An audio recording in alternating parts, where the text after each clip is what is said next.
Hello, listeners, and welcome to District of Dreams, Season 1, Episode 1, The Prophecy. I'm Bloodied Porcelain, the storyteller of this chronicle. Before we jump into the show, I just want to take a moment to explain something odd you may notice after our intermission break. When we come back from break, we are down a player, namely Georgie, our Selkie.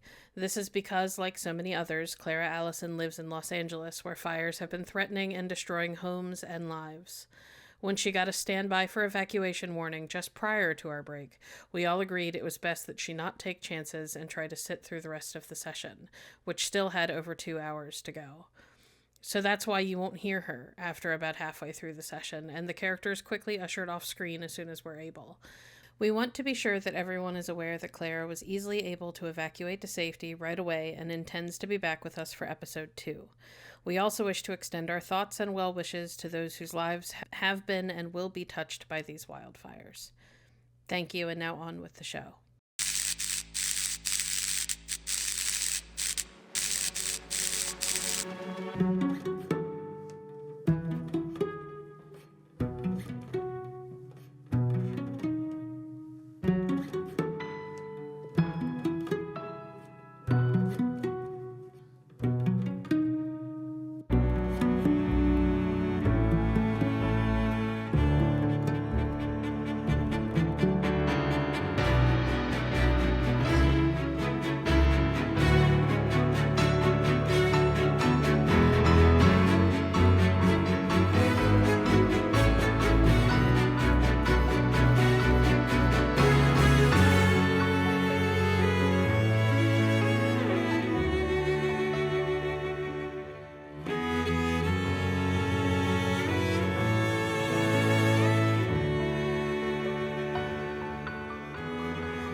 Hello, I'm Bookkeeper, and I'm playing Crook, the Red Cap Wilder.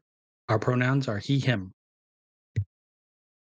Hi, I'm Hannah Marie. I'm playing Elodie Blight, a Chloricon Changeling, and her pronouns are she, her. My pronouns are she, they.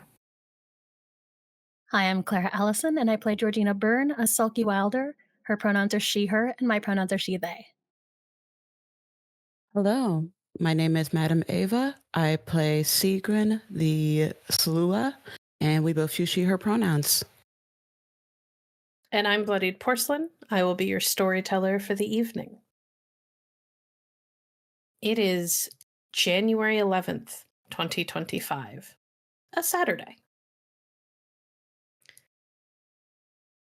We find ourselves on H Street in Washington, D.C., in a building catty-cornered from the government accounting office, but within sight of the Irish Channel pub and Granny Za's weed dispensary. We're in a brick building. The bricks may have been red once, but age has turned them to more of a salmon color. The two stories above the street level have windows with blinds and curtains that indicate the presence of apartments. And the basement also has curtains and blinds indicating another apartment. But it's the street level we're worried about. At the top of the landing steps is a painted vine, or perhaps a beanstalk wrapped around a door, and a sign is bolted to the brick that reads, Magic Beans Coffee Shop. Magic Beans is almost always a little dim but cozy. The windows let golden light set dust motes sparkle in during the day, but keep the place from being too cavern-like. The air smells like coffee, spices, old books, and just the barest hint of wood smoke. The space is laid out in such a way that it is a little hard to realize just how many actual rooms or spaces make up the shop's layout. The main room of the shop features a sunken conversation pit lined in bookshelves and filled with coffee tables and couches and fat, comfy armchairs, each one lovingly sourced and broken in from innumerable estate sales and thrift stores up and down the East Coast. It seems, as a rule, that there is a doily for every chairback, each with seasonably appropriate lacy patterns no one notices, except the most meticulous of observers. The shelves are full of books, everything from romance to reference, and all well-loved and stewarded. Between the books are antiques and tchotchkes brought in from all over, to the point that at least one well-meaning patron has referred to the space as looking like it swallowed an I Spy book. The main room's best feature is by far the eclectic fireplace in a round black stove, nestled in the corner like a sleeping pot-bellied dragon. Patrons are always charmed by the fire that crackles an odd blue color. Just LEDs, of course, the workers here will say with a wink. Deeper into the shop, a small room with cafe tables boasts the only matching sets of furniture in the entire place. A patch of lit floor acts functionally as a stage for book readings, community leader speeches, and the sad, sweet musicians that one barista occasionally brings home.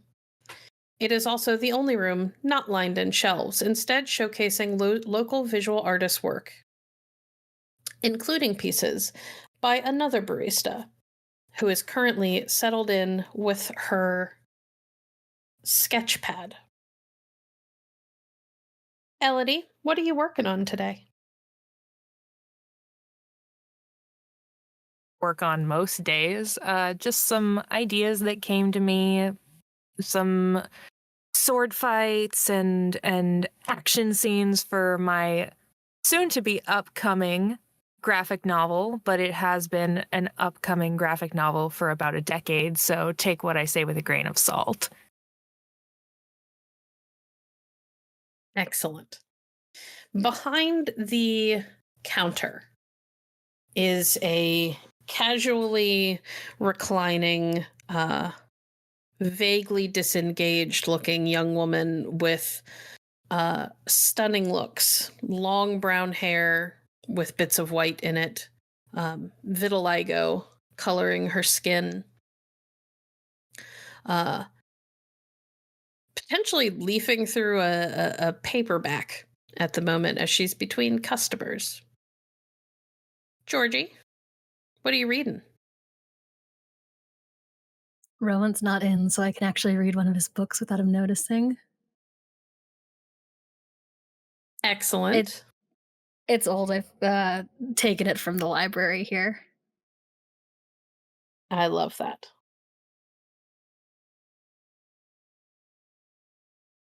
The door opens, letting in a rush of cold January air. There is snow on the ground outside. And the smell of freshly fallen sleet. And in stomps a man in a tall red top hat. Crook, what are you up to today?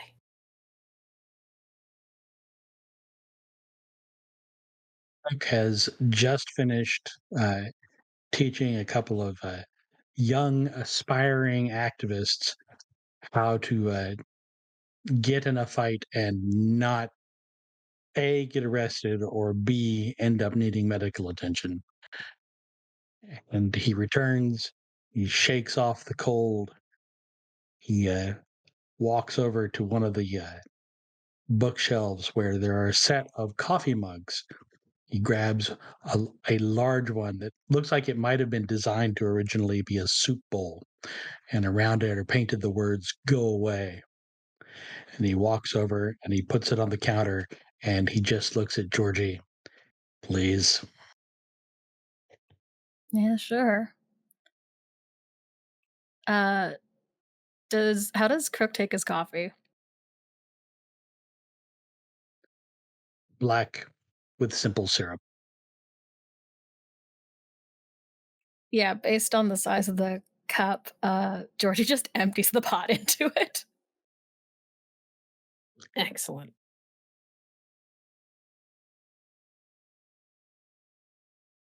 A door a little bit deeper into the coffee shop, one that is hidden behind yet another door that says employees only, opens. It is a little early in the day for your downstairs neighbor, Sigrun, to wander in. She does it on occasion, especially when she knows that she's due to give someone a tarot reading. But as far as you guys are aware, given the snow outside and the sleet that's been coming down, no one's anticipating too many people coming in. So it's a little bit of a shock when the employees only door opens and Sigrun steps in. Sigrun, it is brighter up here than is necessarily fully comfortable for you, given the sunlight kind of reflecting off of the snow outside. But you do know that there are blinds and curtains on the windows here that can be kind of drawn enough to make it a little bit more comfortable for you, should you wish to.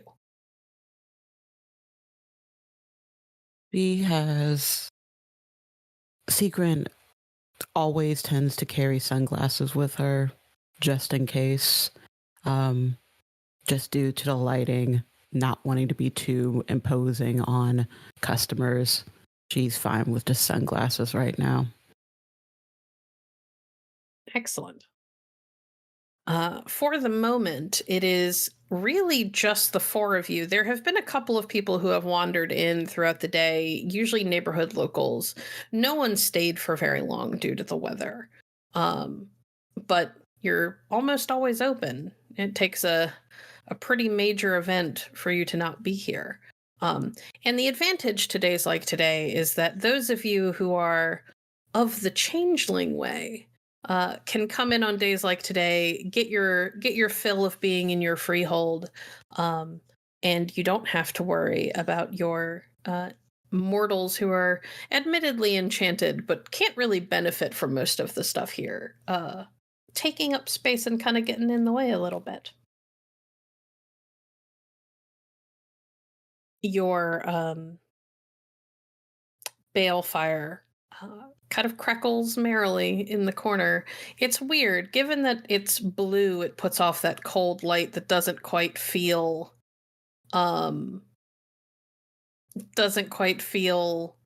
natural or normal when there's snow outside, but also creates an interesting effect.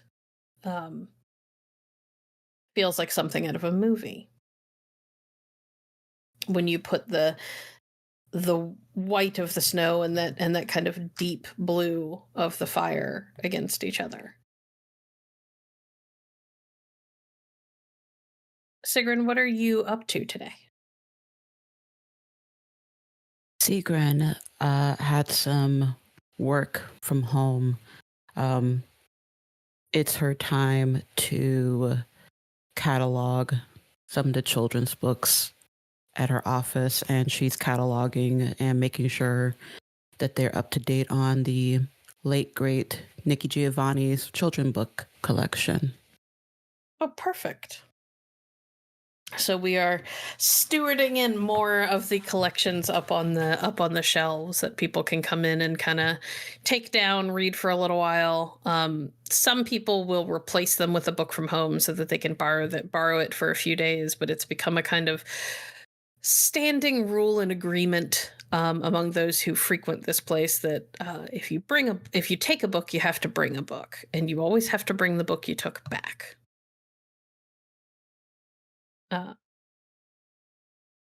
Otherwise, you might get people. There have been a couple of people who have said that they felt so bad claiming a book and not returning it when they should have. That it was weird. It was like their subconscious was guilting them because they just had bad dreams after.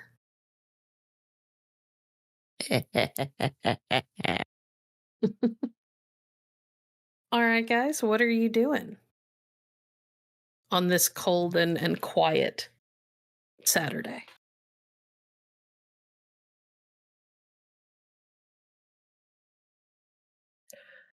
Well, Elodie will let out a very, very, very, very long sigh and just, I'm bored. I'm bored. Do you need work to not be bored? No, I need fun to not be bored, because work is just work, and then I would be working bored. Well, you should have at least clarified that, because I can give you busy work. No, please. No, thank you. I'd suggest making your own fun, but we all remember the puppet theater incident. You love the puppet theater. No, I don't. I promise you, they're still hanging around in the apartment somewhere. You need to look at me right now, Elodie. You need to look at me right now and tell me there are no puppets in my apartment. I pointedly avoid eye contact. Elodie. I'm sure they'll turn up eventually. They do tend to have minds of their own. Can someone watch the counter? Oh, wait, what are you doing? I'm checking the apartment for puppets. No! They have as much a right to be there as you do. No, they They don't. pay rent. I'm genuinely considering heading upstairs to make sure there aren't surprise puppets in my apartment. If you would like to go upstairs to make sure that there are not surprise puppets, you absolutely can. Here's the problem. Here's the problem with Elodie is that if like 50% of the time, Elodie's jokes are not jokes. But they're still funny. And that's why there's slightly the concern of, what do you mean they pay rent? They find pennies under the couch. Mm-hmm. Crook, you were going to say something? Georgie, are you afraid of puppets? I'm not afraid of puppets. I'm uncomfortable with the idea of a puppet being in my shower when someone else was going to be in there.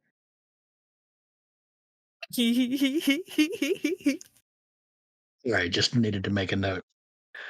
Get behind the counter, Squirt. Let Georgie go puppet hunting. What is it about calling me Squirt? Crook stands up, walks over to her. This is why I call you Squirt. Crook towers over Elodie at, what is he, 6'4"? Yep. Yeah, I'm a full foot shorter than you. Get behind the counter. Okay. And I waddle over, and I don't go around the back of the counter. I climb over the counter. Just another day at the Magic Beans coffee shop, am I right? Elodie, I have to ask you a serious question. I'm very serious all the time. Are there puppets in the apartment? Of course there are puppets in the apartment, but they're not like marionettes. They're sock puppets. I get the feeling that doesn't matter. Where are the puppets? Well, 2 of them are in my little sectioned off area, my room, and one of them may or may not be under Georgie's pillow. Oh my god. Okay. Cool. Georgie, Yes. I'm gonna need a roll from you. And if you give me a second, I will tell you what roll. First roll of the game, locate puppets. Yep. Woo, woo, woo, woo. We're gonna go with perception and alertness. Yeah, that seems right. Perception and alertness. Hold on, I have to find the dice channel. It is the bot channel above the voice stuff. Thank you.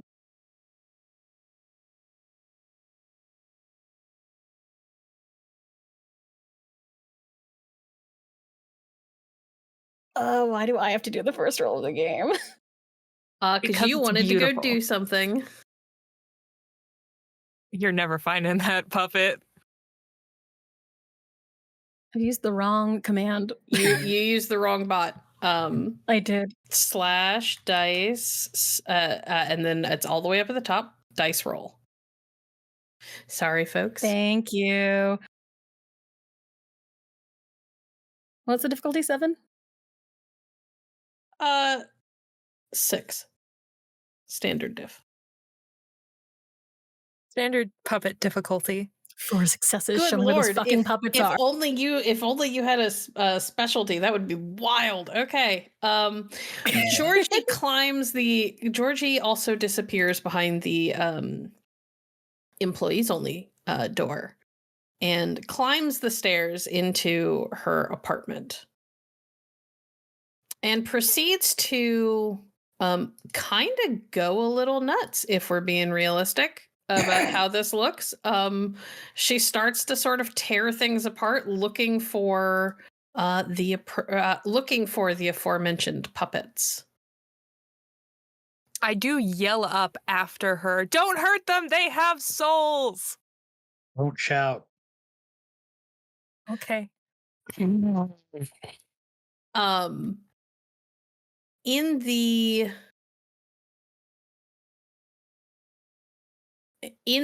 apartment, the first puppet you find is under your pillow. It's always the first place I have to look. Because you go to your personal spaces first. And you manage to locate it, and it's this kind of floppy little sock puppet. And you're pretty sure you've seen this sock before. It is made out of a really nice, like high quality, high thread count, like business sock, dress sock, like a men's dress sock. And you have a distinct memory of Carter, your current will they, won't they? You can say situationship. The last time he was here, when he went to leave, saying that he was going to have to leave without a sock because he couldn't find one of them. You're pretty sure you just figured out where the sock disappeared to. Elodie.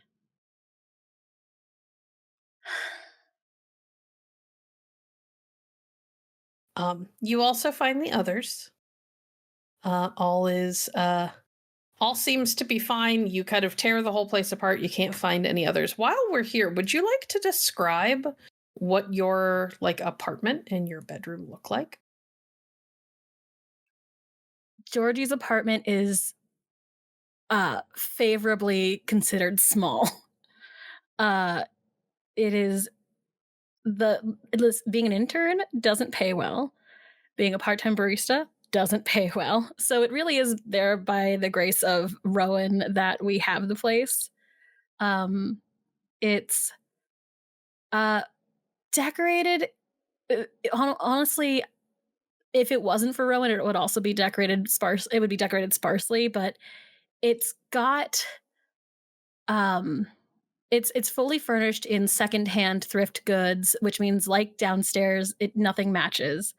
But it also has this like beachcomber energy where shelves are covered in pieces of driftwood that we've found, or like just things from nature that you would find, and a lot of it is sentimental things that Georgie has brought from the West Coast. And also, weirdly enough, like pennants from her from college. So she has her Berkeley, she has a Berkeley pennant and she has a Georgetown one because she's proud of that shit. And yeah, in her bedroom, she has a queen size bed that takes up the entire room.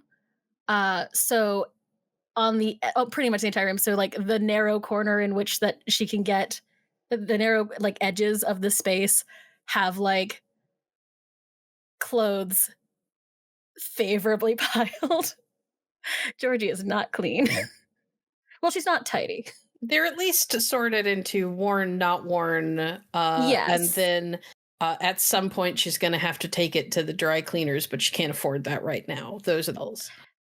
Basically. It is, for being cluttered and messy physically, it is, I would say, weirdly spotless in like a dust way, or like the dishes are always clean. Everything's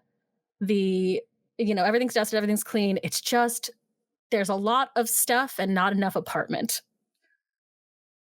Understood. Since you have to go into Elodie's room to hunt down the rogue sock puppets, Elodie, would you mind describing your room? So my room is not a room. As we said, this is a very small apartment. Very technically, it is a one bedroom apartment. But we have kind of cordoned off with curtains a little section for me in the main living space. It is a twin mattress that is spread out on the ground and surrounded on all sides by beat up secondhand, some of them probably found in the trash, paperbacks and books, and there are keychains everywhere and little tchotchkes from souvenir shops, and there are lights strung from the ceiling. Some of them are like kind of those fancy glass globe lights. Some of them are cheap Christmas lights that one bulb goes out, they all go out kind of thing. And it is the definition of a comfortable chaos ADHD nest. And sitting very proudly on the not super neat mattress are two sock puppets that look very much like Elodie and Georgie. And spread out next to them is a half-finished t-shirt project that is just a t-shirt with puffy paint on it that says, "Sealing my heart." And that's Elodie's room. Georgie, you gather up the last of the sock puppets from Elodie's room, getting to see her latest project that she is planning to give you, no doubt, as every t-shirt she gives you seems to be some sort of seal pun, including the one that you're currently wearing.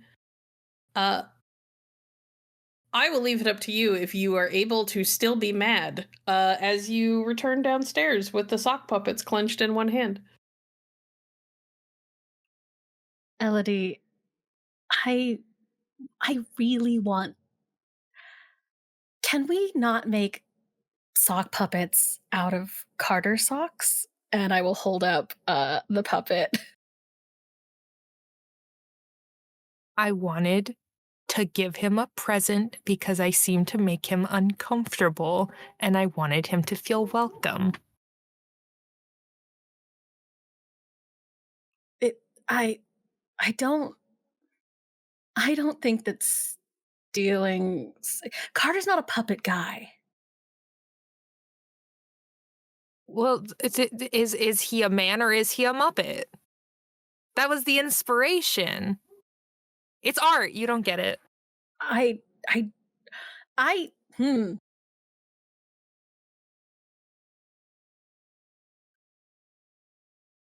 I counsel? And I'll look at Crook and Sigrun. What? This feels out of line. So you come into a Cluricon's house and expect to leave with both your socks? That seems like folly at that point. You cannot blame me for my nature. There can be no blame for nature. However, there can be blame in not calming oneself at times. I was trying to be nice. I thought he'd like it. They're like it's like a piece of him. I can understand that, dear. How about next time we collaborate with Carter and see what art he appreciates, and then you move from there, because as he said, art is subjective. Some people do not get it and some don't, some do. You just need to find the ones that Carter appreciates.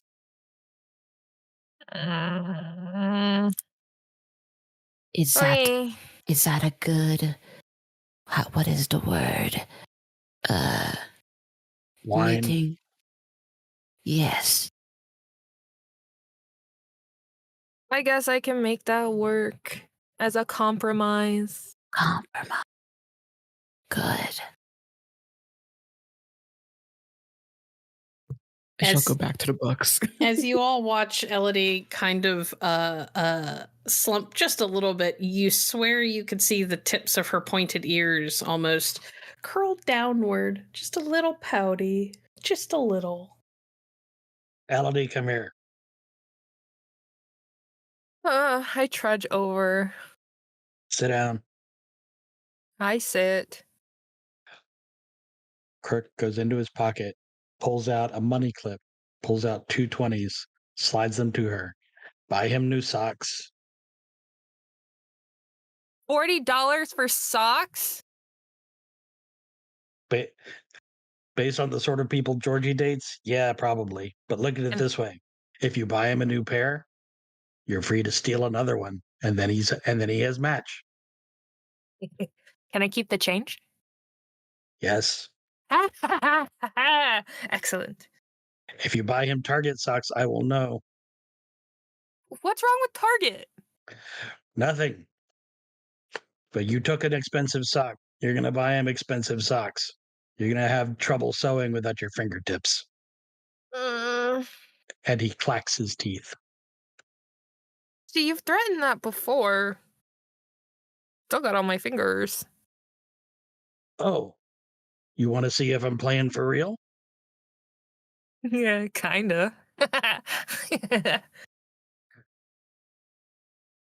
He very slowly puts down the pen he was making notes in his little journal on. Puts his bookmark in place, closes his book slowly, cracks his fingers. Okay, hold on. GG? GG? Are you sure?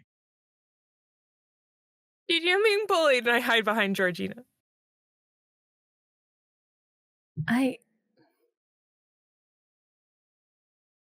Warning. This is a warning. All right? Can I keep the puppets? Replace the socks. I can replace the socks. I hold my hands out for my puppets. And I will relinquish the puppets back. Okay, I'll put on the Georgie one and the Carter one, and I'll go mwah, mwah, mwah, mwah, mwah, No, mwah. okay. And then I run away.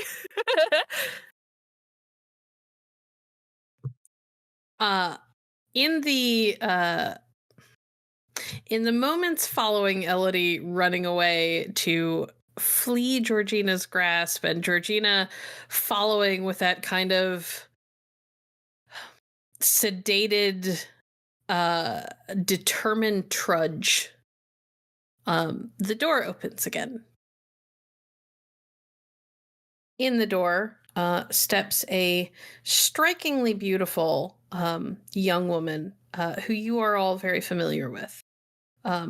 Kiera Rhodes is in a heavy,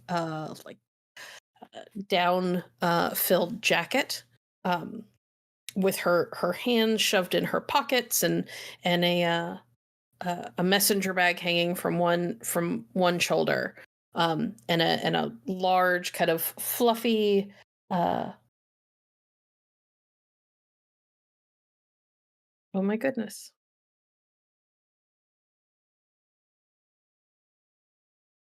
Doesn't matter. She's dressed for the weather, to say the least. Walks in, and her kind of dark blue eyes kind of glance around the moment of chaos that is Elodie, cackling and fleeing and triumphantly holding two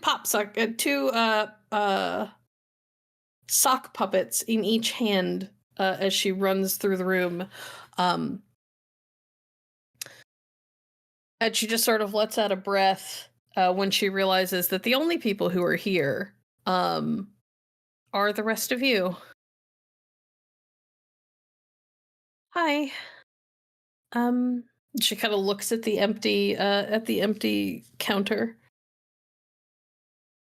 Seeing that the two staff members chased each other upstairs, Crook will sigh, stand up, walk over behind the bar, put on his best shark smile, and go, "Can I help you?" Hi, Sir Crook. I'll just take a peppermint tea, please. And Sure, and, I can figure that out. I know Rowan's out of town right now, but is he? Are there cookies? I think there's still some in the jar. Hang on. Thank you. As you get her everything, she kind of takes it and kind of glances around, and then she spots Sigrun. After she, slides money across the counter to you. Thank you. And she'll kind of look over at Sigrun and perk up a little bit. Hey. It is for the horses.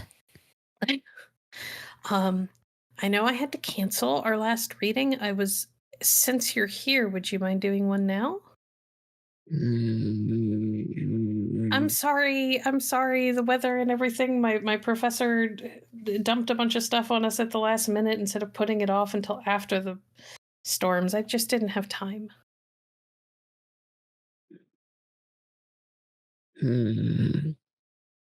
Pay the full amount and extra tip. I always do.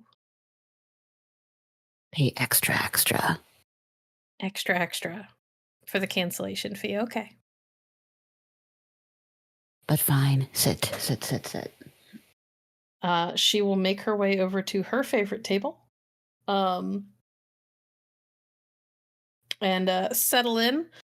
Set her book bag aside. You would know. You're not entirely sure how seriously Kira takes just like the standard tarot readings that you do for her. She doesn't. She never asks you to utilize cantrips. She believes in your ability as an oracle without the use of that. And at the very least seems to enjoy this as something that isn't like academic. It is just kind of a nice break from like the mundanity of her life. And has expressed on multiple occasions that the advice that you have given has worked out for her.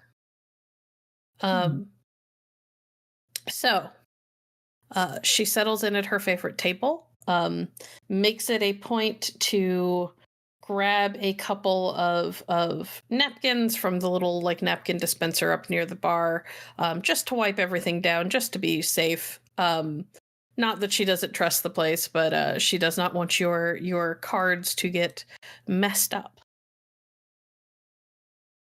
And then, kind of peels off her jacket and everything and waits for you.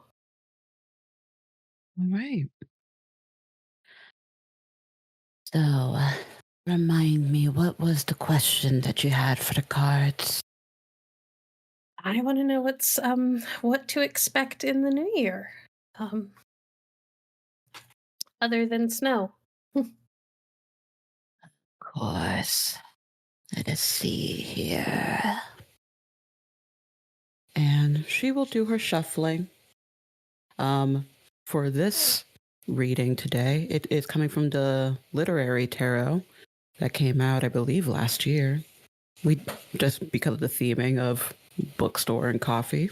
Excellent. The first card that is pulled is the Judgment Upright, and it is based off of Dante's Inferno. Your past, it seems. There was an awakening of sorts, a renewal. There was something in your mind that you finally had that spark of realization. And that will come to terms once the Hierophant comes into view in your present. This is the 20,000 Leagues Under the Sea in reverse. This will be the seed of rebellion, new methods. But you must be careful because it will lead into ignorance. And it is that ignorance that will lead into the 10 of Parchment in reverse. This one based off a Gentleman Prefers Blondes. I do see conflict in money, fleeting success.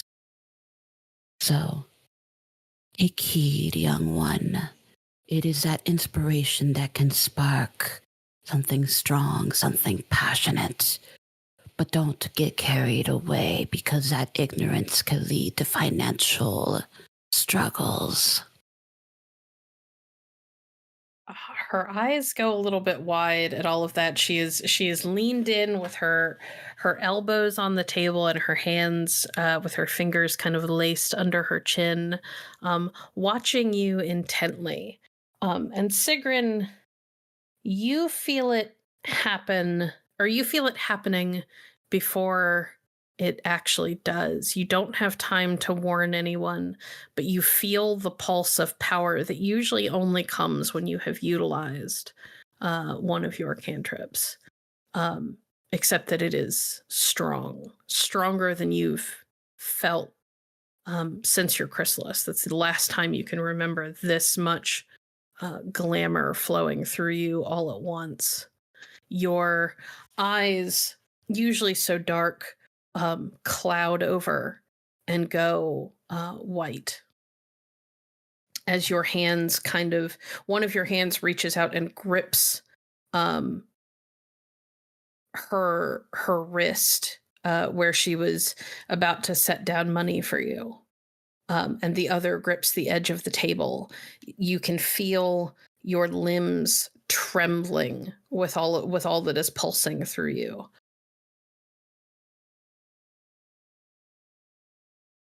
In twilight of a gilded rain, as shadows dance and whispers feign, the High One's light shall dim and fade. By fate's cruel hand, a debt is paid. A sword of legend, lost in night, its gleam obscured from mortal sight. By treachery or destiny, in absence, a lost legacy. Everyone else in the building feels the pulse of glamour that goes through the place. It is wild and unchecked. This is not the glow, the pleasant kind of steady glow that you usually get from your balefire. This is more than that. This is the feeling of being swept up in a tide, in a way that even for Georgie is uncomfortable and elating at this all at once. Elodie, you stop kind of in the middle of having Georgie chase you around, because you can feel what's happening, and you're a little confused for a moment, and then you lose sight of the world around you. And instead you see glimpses. You see a glimpse of your hand clad in this shining plate and clutching a sword, and you are swinging at someone in green, in green full plate. Their face is completely covered by a helmet. As the two of you clash in battle, Georgie, you are so sure that you're going to catch her. She is right there, and you reach out for her, and then suddenly you're not there anymore. You are on the back of a horse with someone's arms wrapped tightly around you, and you are racing over a misty beach. You can hear horse hooves in the distance. You know that they are coming and that they will catch you if you stop. Crook, you are on the back of a horse, clutching a lance to your side and charging forward. And you can see your opponent coming at you. They are in black armor. The two of you, your lances crash into each other's breastplates, or into each other's, not breastplates, shields, arm shields. And for a moment, you are sure you're going to be unhorsed, but manage to kind of lock your thighs around your mount's sides and barely hold on, even as your lance splinters and pieces of wood go in all directions. Light of stone and marble spire, where power's grasp need not expire. Legends from forgotten days rouse the dream from ancient haze. The crownless stand with eyes of fire, as chaos fuels their heart's desire. Old bonds shall break, new pacts be sworn, as heroes rise and hope is born. All of you blink, and you are back in the present for just a moment. Elodie and Georgie, you instinctively turn to one another, both mouths open to say something, and then you again lose sight of one another. You are all standing around a large feast hall in like the medieval style, except that rather than sitting at long, thin tables, you are all standing around a large, round table. And each of you is placing a sword on the table with its tip pointed inward towards the middle, your shields hanging from the back of your chairs. When echoes of the past resound, and ancient dreams again are found, the veil twixt worlds shall thin and tear. Beware the time, and all take care, for in the wake of shadows call, the fate of kingdoms rise and fall, and from the mist of timeless lore, the once and future dream restored.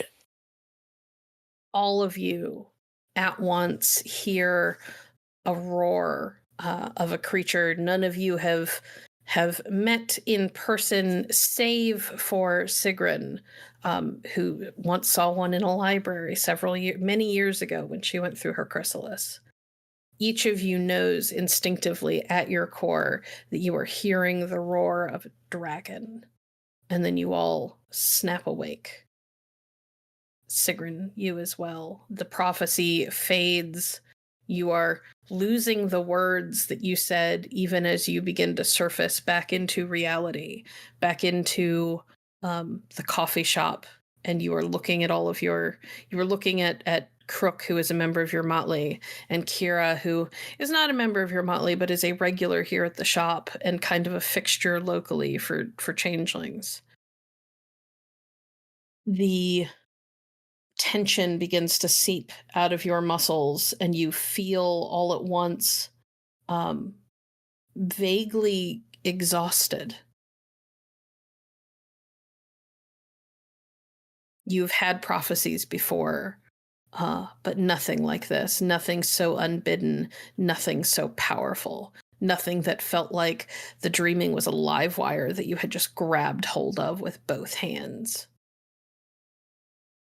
Kira is staring at you with wide eyes, looking vaguely horrified, but also interested and confused and unsure of what to do.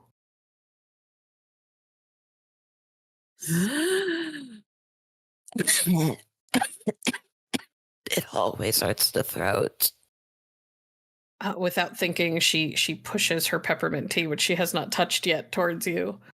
Thank you. What was that? I didn't see you casting. It happens once in a blue moon, it seems. Prophecies, visions have a way of sneaking up. If you could not do it to me when you're doing it, that'd be great. Do you really think I wanted to do that?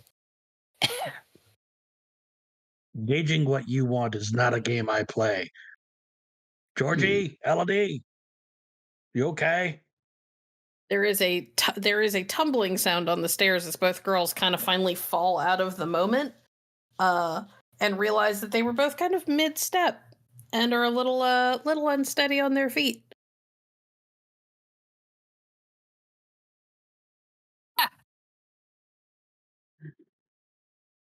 What was that? Prophecy.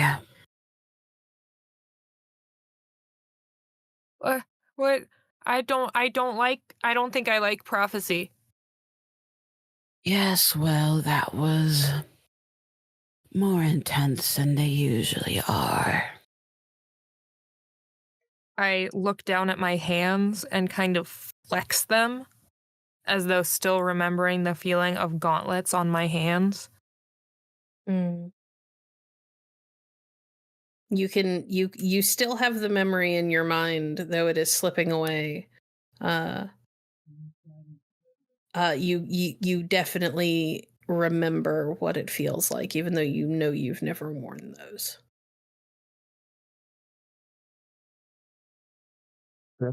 Prompts over to his table, flips back open his book, and begins scribbling down furiously. Are you attempting to write down everything you can remember before it falls away from you? Yep. All right. That sounds like a roll. Let's make this wits and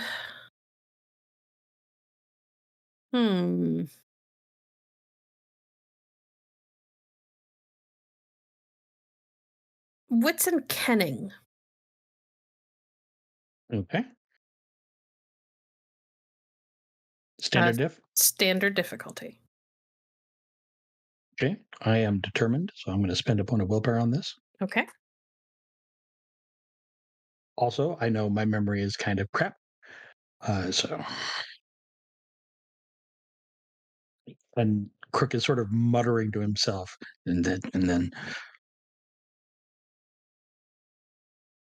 2 successes. You managed to get a fair bit down. You don't know if it's everything, but you get a good bit. Did everyone else see themselves at fucking medieval times? Yes. Yeah. Kira speaks up at the same time Elodie does. Yes. Oh, Elodie gets very flustered, realizing that Kira's here and that they have socks on their hands. And they slip off the puppets and just, hi. Hi. She gives a little shy kind of finger wave. Are prophecies supposed to affect everybody? She says as she looks over at Sigrun. How much does Sigrun understand these prophecies tending to happen? Sigrun, make me a intelligence and Greymare check, please. Tarot will not apply.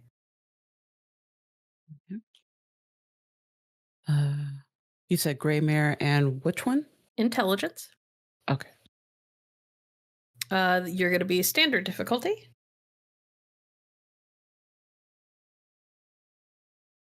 Remember that if you are determined, you want to know that you have at least one success, you can always spend willpower. Sure, we'll do a willpower.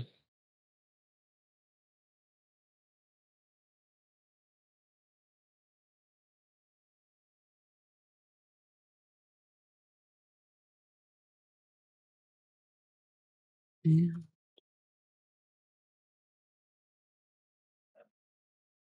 5 successes. Okay. Typically, no. That's not supposed to happen. But this was also an unprompted vision. And there was so much glamour in the room that you could reasonably expect that glamour is going to affect the people around you in some way, shape, or form. And it kind of depends on what the dreaming wants it to do. The dreaming kind of tends to have a life of its own. It does its own thing a lot of the time.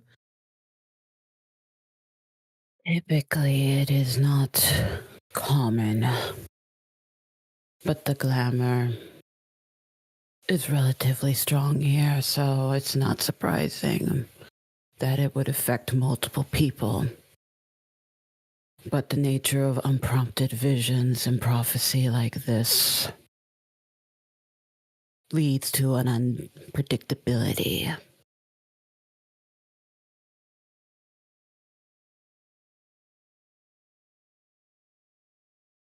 That's a lot. I do apologize that you were swept up in this. It's okay. You don't have to pay the late fee anymore. No, I said I would, and I will. I owe you that much. Though if you could let go of my wrist, I'd appreciate it. And you looked at her, realized that your non-dominant hand is still clutching at her wrist. Apologies again. She'll let go. It's okay.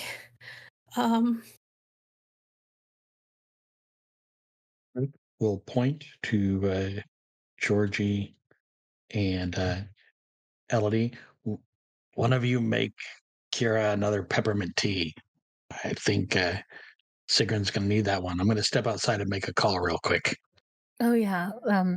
1 second, and I can do it. I've got it. I can. Shit.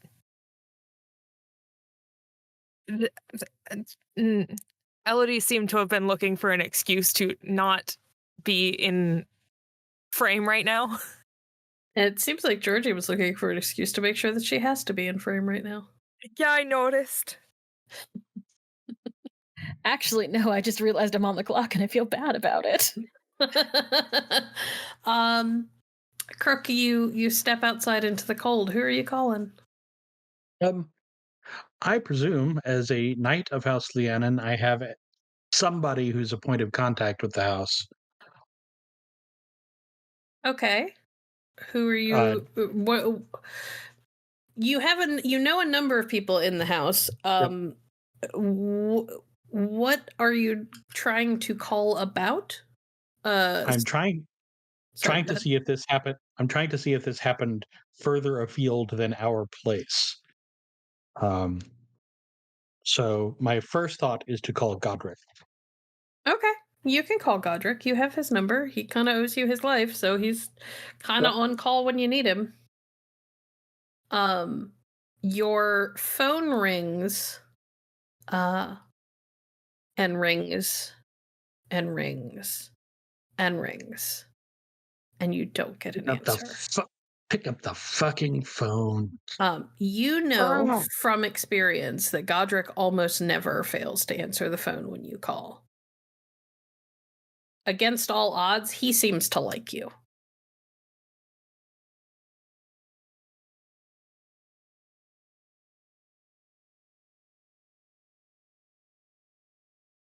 Then the next will be I know their house is an older house, so they probably have a house phone, a landline. Mm-hmm. I will call that. Okay. It rings for several minutes before it picks up, and a familiar perky voice that you know belongs to a pisky with blue hair answers. Hello? Hey, this is Crook. Oh, hey. Oh, what's going on, Sir Crook? Where is everybody? I just tried to Um, call Godric and I didn't get an answer. Oh, he's at the Parliament. Him and his mom both. There were some big debates going on today. I don't know all the details. It's Okay. just staff here for right now. Anything weird happened there the last, say 10 minutes? Here? No, I don't think so. I didn't notice anything. Okay.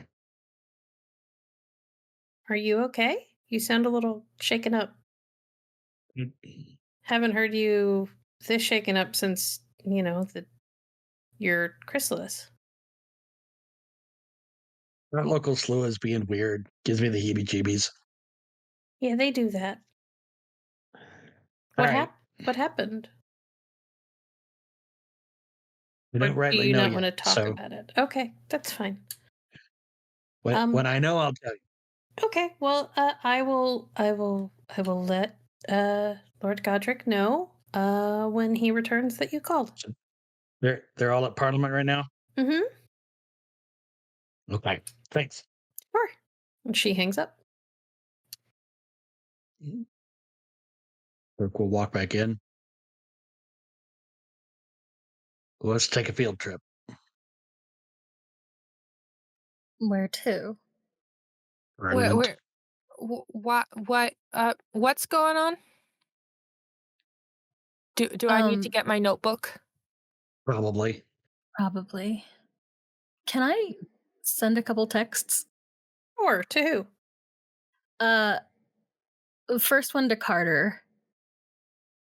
What does it say? And just, it happened again. And then just like sparkles. You immediately receive back, huh. Well, you did say they were happening more often. And then it happened to the whole motley. There's quiet for a couple of minutes where you see the dot, the little I'm typing bubble pop up before you finally get an answer. And it's just ... weird. Was someone messing around with something they shouldn't have been? Did Elodie do something again? Always, but not related to this. Huh. That is weird.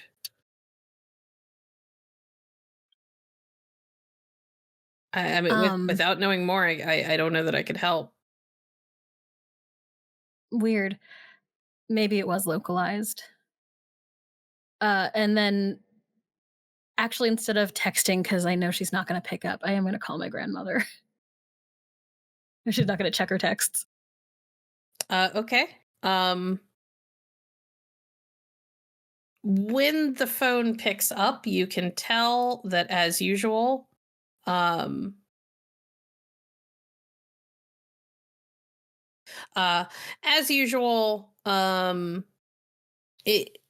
she struggles a little bit with the cell phone. You can tell that she picked it up, but she's unsure if it actually picked up, and she's just like, hello? You hold FaceTime farther away from your face, actually. Grandma. You just get like this image of just like her forehead. And then she finally like backs it up and sees you and kind of gives a wide smile. Oh, hello. Hi.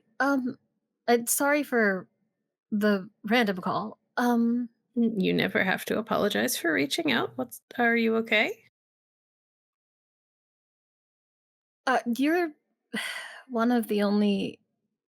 Well, you wouldn't be actually. There was the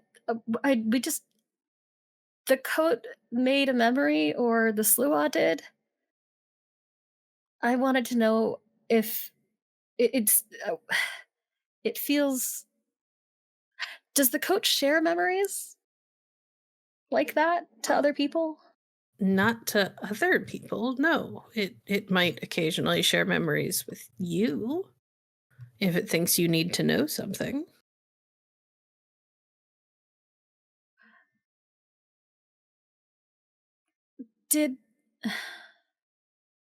Okay, I can't imagine whatever it is would reach all the way to you. I didn't feel anything here, but without the coat, I'm nowhere near what I used to be, dear. I know. Keep an eye on Grandpa. I will. He's napping. Okay. It's probably nothing. I just it hasn't done anything like this for a while. What's going on? I don't know. I think I'm just being a little nervous. Crook is nervous, which makes me nervous. Okay. Well, if you don't share with me, I don't know how much I can help you, sweetheart. We're headed to Parliament now. I'll ask. I'll let you know when I find out more. You see her eyebrows go up. It's serious enough. You're going to the Parliament of Dreams in the middle of a workday? Well, it's 3 hours ahead, so it's like the middle of a workday, but later. Also, it's Saturday. This seems very serious if you are abandoning work to go to the Parliament. Are you sure you don't want to tell me what's going on? And George looks at Crook.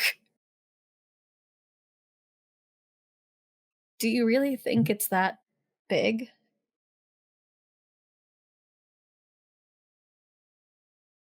He pauses a moment, looks at her, goes, "Did you see a big round table that you put a sword on?" Yes. Then yeah, I think it's that big. We all got nightly visions. Night with a K. I see. At the same time, all the same vision? Yeah. Was it from the same perspective? George looks at the rest of them was it?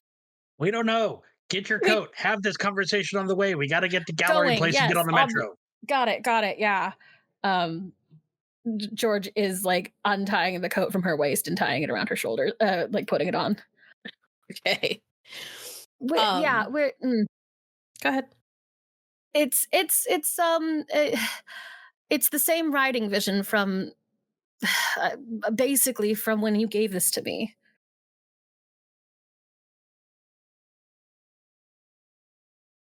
But you said you saw a table with a sword?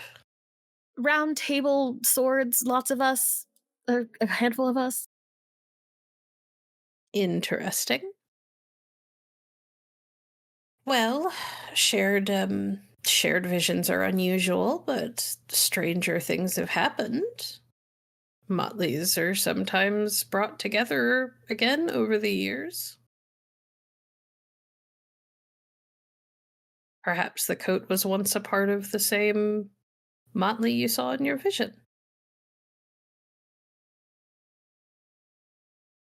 Well, we're headed to the Parliament first, and we'll find out there. Maybe it's just that would be nice. Okay, well, you go on to the Parliament and call me if you need anything. Thanks. Of course, dear. Now, how do I hang up? And I hang up for her. Bye, Grandma. Bye. Did she hear me say bye? I'm sure she did. How long are we going to be there, Crook? Long enough to find out if this happened to anybody else. Godric almost always answers my calls, and he didn't. And he's at Parliament, so I don't know what's going on there. That's So not answering mine either. It's a multi-day thing, got it. And Sigrun's going to go into her work phone and just put family emergency out of office for next days, for the following days. Parliament's only right across the city. I don't know that you need to cancel days. You may never know with prophecy shenanigans. And if That's fair. And if my mother happens to have a miraculous recovery, then I can come in. Okay. Can I come with you? Because my dad's not answering his phone either. Is he at Parliament? He might be. Wouldn't surprise me. I can't keep track of him half the time. He's always running to and fro. Right. Do any of you have money on your smart cards? Any of you? Yes? I do, yes. And George will pull out 3. One of them, maybe? Oh, for fuck's sake. I should be good. I think Sigrun's also going to send a message out to her mentor, assuming that she's not going to hear anything back, and she's also going to message Rowan and be like, hey, just in case you come back and we're not at the shop. We had to close up for the day. We'll explain later. See you at Parliament. All right, let's get walking. Wear your gloves, watch your step, it's icy out, lock the fucking door. Bright. Put on your shades. They're already on. Before we go out, I am going to run and shove my sketchbook and a bunch of crap into my duffel bag, but I'm also going to snatch up a marble composition book that looks beat to heck, and it is full of scribbles about everything I've learned about being a changeling. This is your class notebook. Got it. Yeah, basically. This is how to be a changeling notebook. And I run outside after them, almost slipping in the slush, as Crook is telling us, wear your gloves, wear your hat. I'm winding a scarf around my neck, just give me a minute. All right. You all hurry out and head for the metro. Your nearest stop to where you need to go looks like it would be depending on how you want to go, it would be like Friendship Heights or like Farragut North. So you have to make your way to the Red Line, which takes some time. Is there any conversations that you guys would like to have along the way?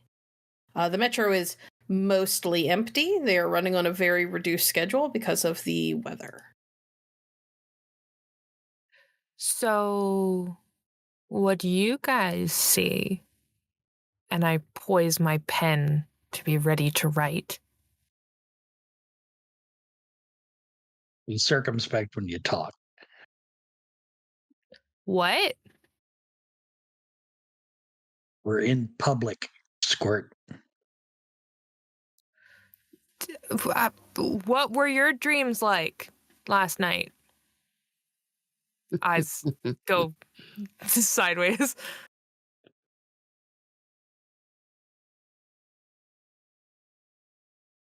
Subtle as a brick. I dreamed about jousting. Okay. Scribble, scribble, scribble, scribble.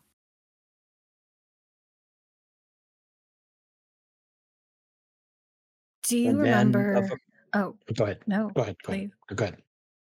Do you remember when we were explaining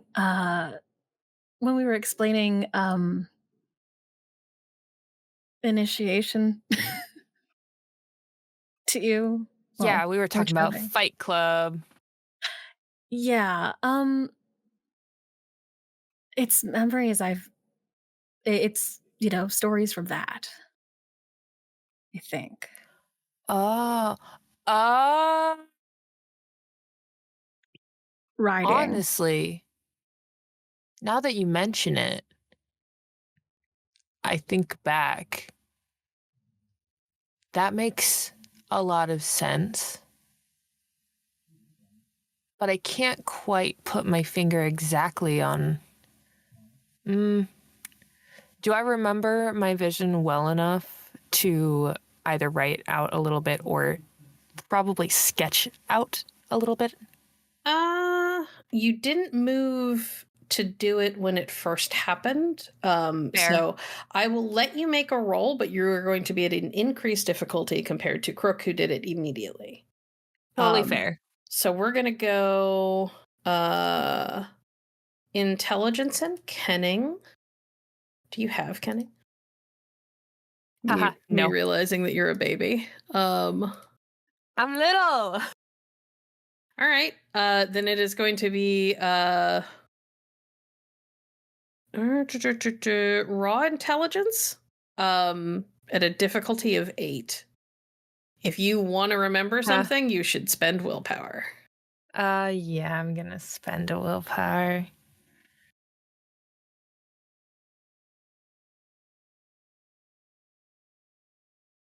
How many can I spend again? Just one. Yeah, that's what I figured. In the bot, there's a willpower, and you just put true.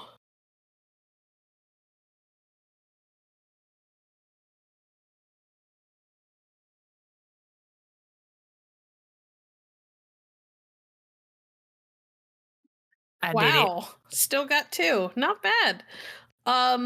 You remember very faint, kind of flickering moments, where, you remember like a flash of green and the feel of metal around your around your hand. And that's about it. Should I expect this to happen a lot? Having visions just thrust on you, dreams like this thrust on you. Usually not right now. Wait, not right now. Well, you're still young. I whisper like really low. Do I get like elf puberty? What does that mean? You'll see. But I don't like that. Well, actually, it may be different for your family line. I can only speak for mine. Sigrun, do you remember the poem? Does she remember the poem? Not much, no. Mm-hmm. I figured. It's hazy. The amount of energy it takes for that to happen kind of drains me.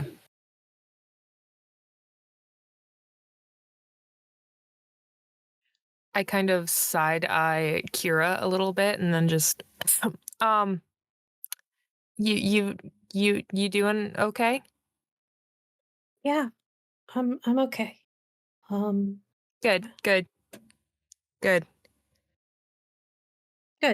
Yeah. Yeah. and then I stop talking. So does she. They simultaneously look in opposite directions, like away from each other.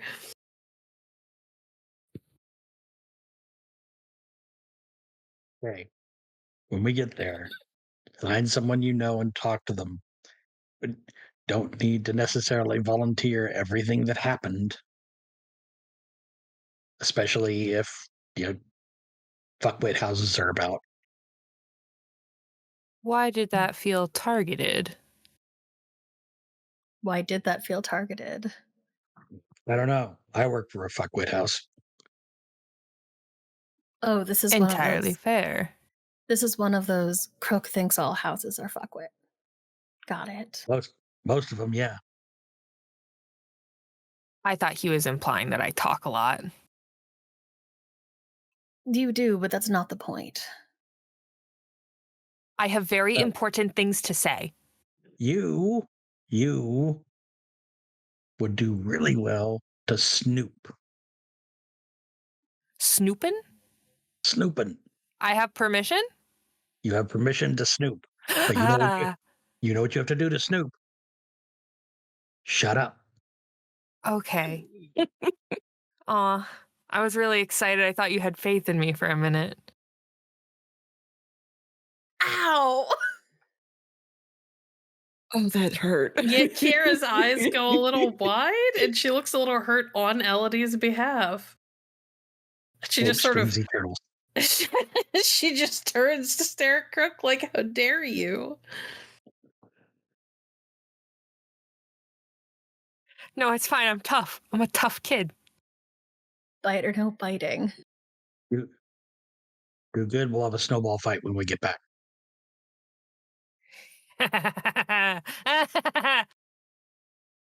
You put rocks in the snowballs again, I will eat your fingers. You keep saying that, and the more you say it and don't do it, the less I take you seriously. Okay. You do know their kind can eat anything, right? I mean, but I feel like there's a lot of consequences for eating my fingers specifically. I don't think so. Not to him. Technically speaking, he's knighted, which kind of, makes him noble, and you're very not. But Rowan will be very cross. Oh, We no. don't want Rowan to be cross. Rowan's not noble either. Nice guy, You will though. write me a sternly worded letter, I'm sure. He's not going to be mad. He's going to be very disappointed. Kira leans in and whispers to Elodie, I've heard stories that there are redcap gangs in places like New York that surface like body disposal for the mob. That's really gross, and I want to go there now. Why would you want to go there? Because I'm fascinated. It sounds like a good way for you to become a body that needs to be disposed. I'm young. I'm vibrant. I'm going to live forever. Okay. As this conversation winds on and Kira realizes that she has made a terrible mistake, she the metro pulls in to the final stop. You guys have kind of been through a process of multiple switchovers and whatnot to get there, but you have finally arrived.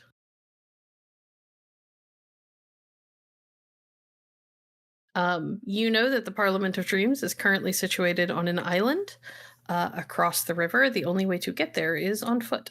It's not going to be pleasant making that walk in the cold. Right. Get to stepping.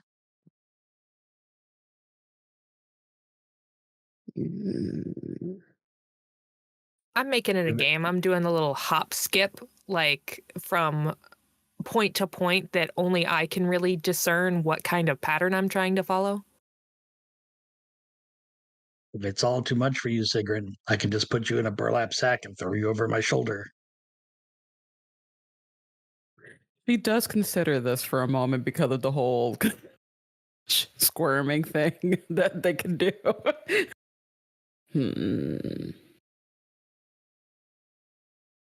Maybe on the way home. Maybe on the way home. I bet they have a supply of burlap sacks just for that purpose somewhere in Parliament. Sounds like something they'd have. As you are approaching across the bridge, you all look up and realize that there are people coming across the bridge towards you. A number of them. They are also bundled up against the cold. They all look a little pale, a little shaky. Some of them have tears running down their cheeks that are quickly becoming frozen to their skin. Not at the front of the pack, but you guys look up in time to see pushing through this pack of people, the tall, kind of imposing figure of Lord Eric Rhodes, Kira's father. He has spotted you and is hurrying your way. One hand is kind of on the railing of the footbridge. As he hurries much faster than anyone else is currently daring to get to you.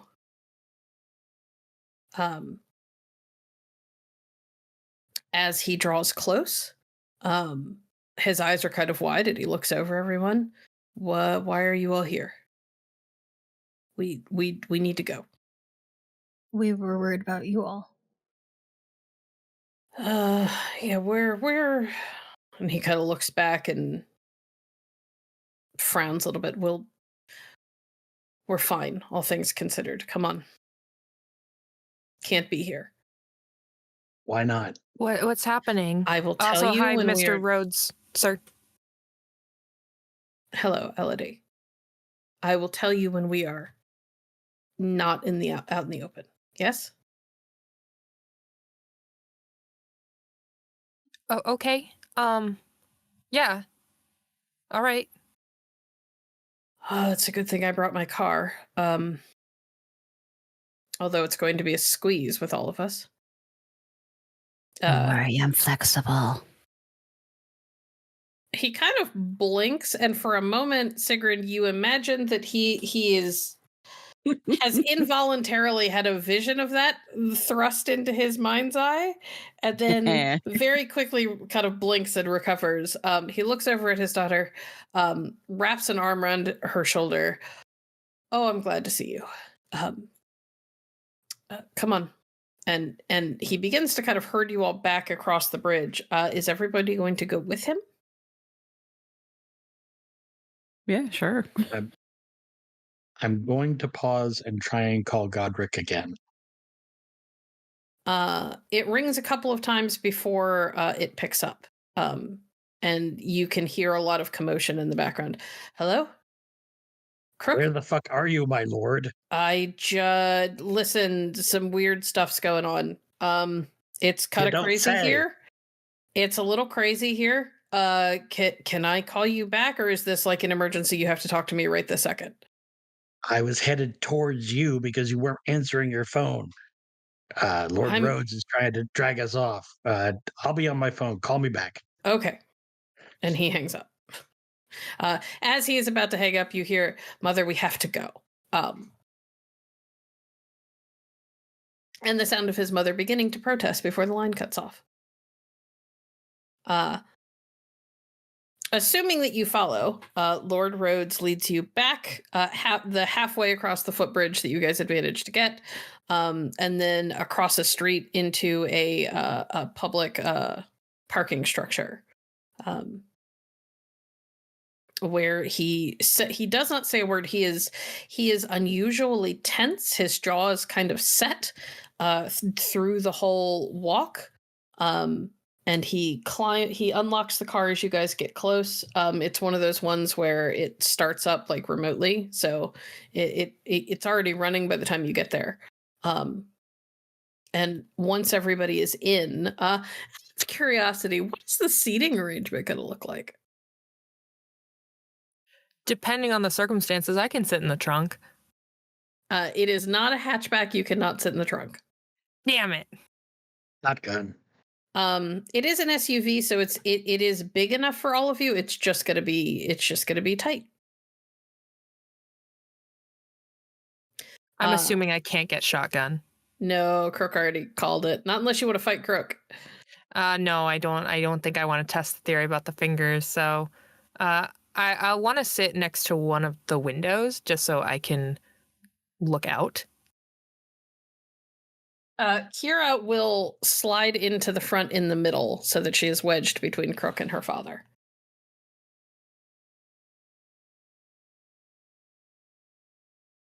I think Sigrun will take whatever is like the remaining spot, just contorting her way to make sure that she's comfortable and leaves at least a decent amount of space for people.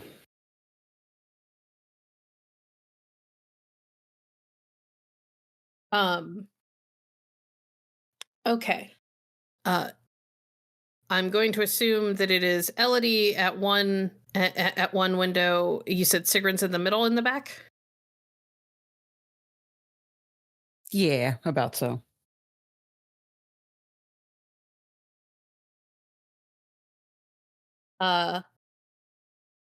You and Georgie slides in on the other side as the doors shut and you begin to pull out of the parking spot. He kind of drums his fingers nervously on the steering wheel as he talks.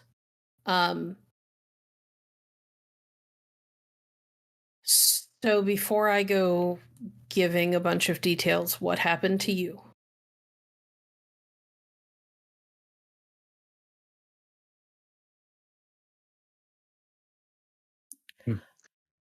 So that's there was a puppet chase involved. What? So I think What? I think he means the other thing. Oh, the Sigrun. shared vision. Shush. Sigrun had a moment where she started reciting a prophecy of some sort, and a couple of us had flashbacks, kind of like to our chrysalis.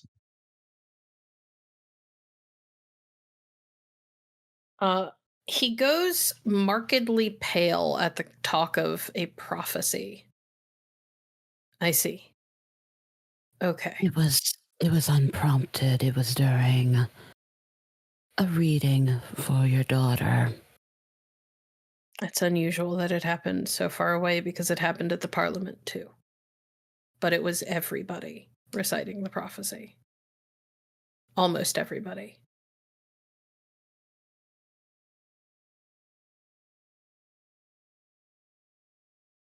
I've never had that happen to me before. But more than that was what came after the prophecy was over. What happened? You see his knuckles go a little bit white on the steering wheel, and he kind of does that like twisting, flexing grip that people do at times. And he rolls his shoulders. The High King is dead. Oh, that is something.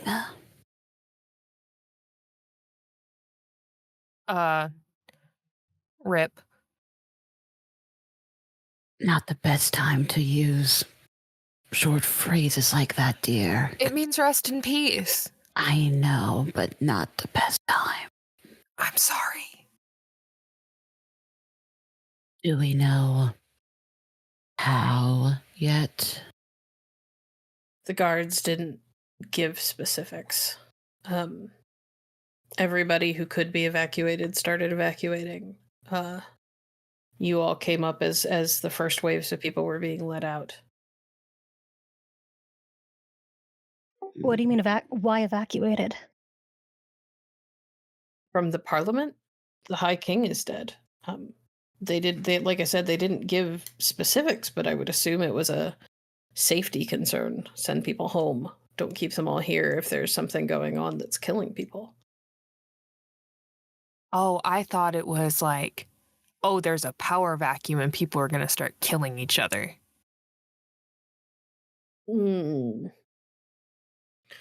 Not impossible, but unlikely.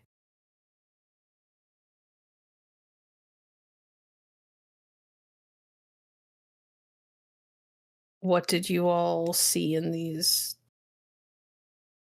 visions that you had? It was all personal stuff.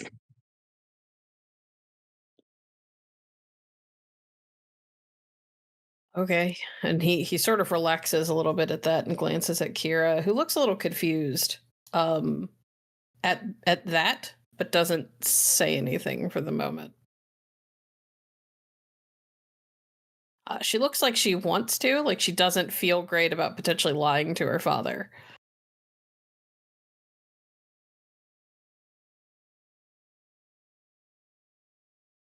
David Ardry is dead. We should have a High Queen soon, but things always tend to be tenable before everything is made official. I don't think most of you were awake the last time we had a succession crisis, but it wasn't pretty. What happened?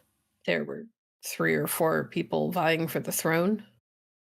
David Ardry had gone missing. He wasn't dead. He was just disappeared, him and Caliburn. And nobody could decide who should rule. A lot of major powers were at each other's throats. We were on the brink of an all-out war.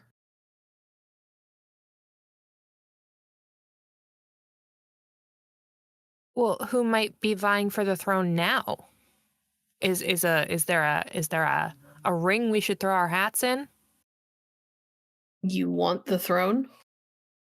No. I mean like putting our eggs in someone's basket, you know?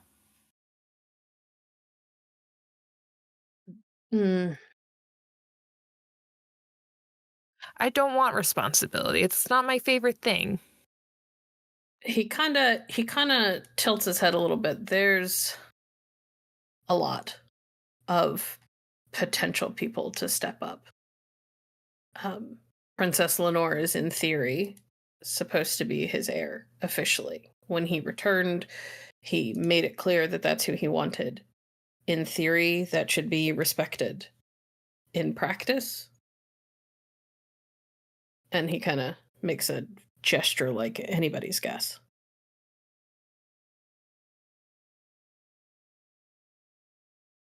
Thank you for listening to District of Dreams. If you enjoyed this story, please make sure to subscribe and review wherever you're listening to our podcast. You can find more of our actual plays on our website at www.hallowedhavenstudios.com. Please consider supporting us on Patreon at patreon.com/hallowedhavenstudios. Your support helps make more stories like this possible. In the car, you all have just been told that this is not the first time there has been a succession crisis.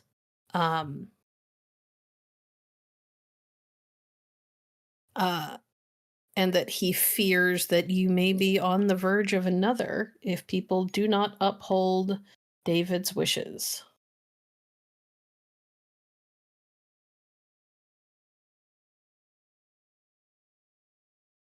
Our Motley's really good at reaching out and sort of beating the bushes for information. Is there anything we should be looking for? I don't know. What did you have in mind? I don't know. That's why I asked. I mean, I'm sure if you can find information on what happened to David Ardry, people might be interested to know, but I don't know if the guards were purposefully keeping it hush-hush or if they didn't know yet. So I don't know whose toes you might be stepping on. The Parliament had moved. Where was he? He's not always or even often in session when Parliament is. So I don't know. We don't know where he is now, or where he was, I guess. I don't know. Okay. The guards didn't tell anyone or didn't announce it. I'm sure those who are, I don't know, closer to the inner circle, his inner circle probably will find out soon. Is that what happened to him? Is that something that should be fully announced or keep close to small circles? I suppose it depends on how he died. The way it was announced, however, and the look on that guard's face, I'm going to assume it wasn't naturally. I've never seen a troll cry before.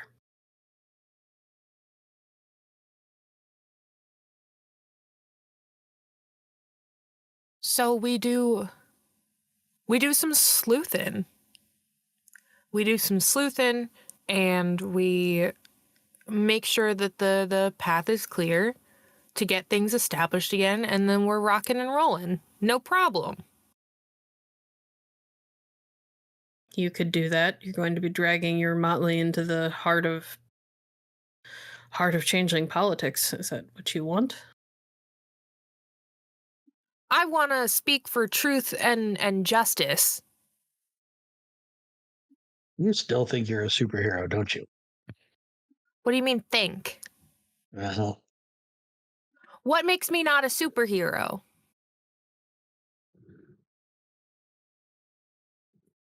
Height requirements. Oh, that was right. uncalled for. Enough, you two, please. I think this is at least a good opportunity to ensure that knowledge isn't hidden and kept away. Hiding such things or corrupting it to twist into someone else's benefit is not becoming.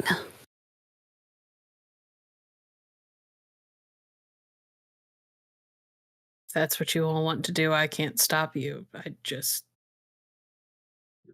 be aware of the landmines you are potentially going to step on. Well, we live in D.C. What else are we going to expect? Are you sure? Sorry.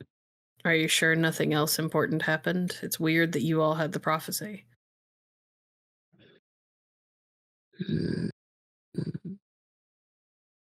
I mean, I know you're an oracle, but I didn't realize that you were that powerful. And he kind of glances in his rear view back at Sigrun. Wouldn't you like to know how powerful I am? But for all intents and purposes, the only thing that really shook me is that this didn't come with any pushes of other magic, no cantrips. It was unpredictable in its energy. I wasn't expecting it, and usually I do.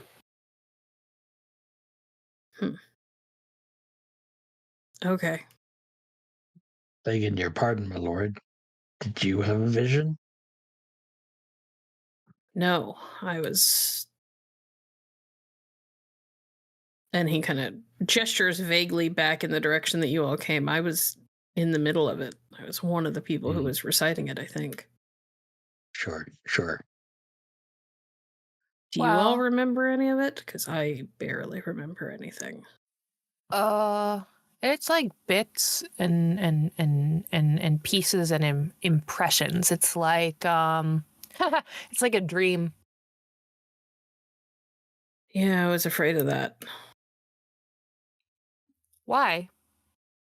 Well, because if it was a prophecy but we can't remember it, how much use is it going to be to us? If everyone in Parliament said it, surely someone remembers it. Oh, I'm sure they do. I don't know that that person's going to offer up the information if they're the only ones who have it, though. Is there anyone in Parliament that Does the documentation as to what happens, perhaps one of them was not drawn to recite and took note of it? Yeah, there are a few. So they all have their, like everyone at Parliament, they all have their own particular alliances. I can put out some feelers if I need to. Try and figure out who might be best to ask. Or you guys could, since you seem to know so many. Well, what was your plan when you left Parliament? What's your next step, Mr. My Lord, sir? My plan was to get back to, to the coffee shop. I assumed you all would be there, and Kira hates doing her homework at home, so I assumed she would be. I wanted to make sure that you all knew what was happening, but you met me halfway. In the chaos, I couldn't get away as fast as I wanted. I mean, after that, like long term, if this threat of succession thing goes through. He kind of pauses for a moment, looks thoughtful. I'd back the person I thought was best for Concordia. Is that the princess? Maybe, possibly. Anyone who has it can make a wits and politics roll. No. Sorry. I do not. Let's see. What were you going to say, Crook? No, I said I have that. Okay. Wits and politics. This is going to be difficulty 7. See what you know of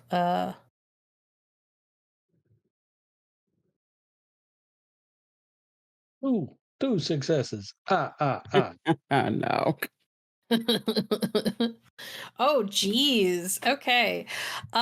Secret's just vibing. Sigrun, you kind of have a more academic understanding of politics than an active knowledge about what's going on right now and who feels what about what. That's fair. Plus, you keep turning over what happened in your mind, trying to dredge up more memory of it, trying to make yourself remember. Crook, you haven't really talked politics with Lord Rhodes.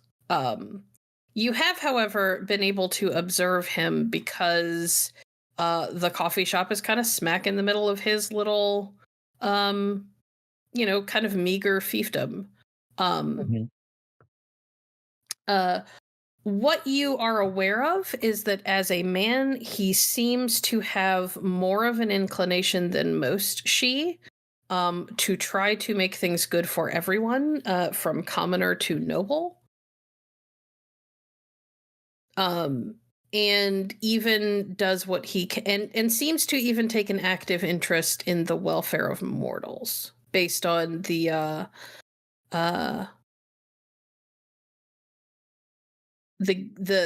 donations he gives to charity, and the charities he donates to.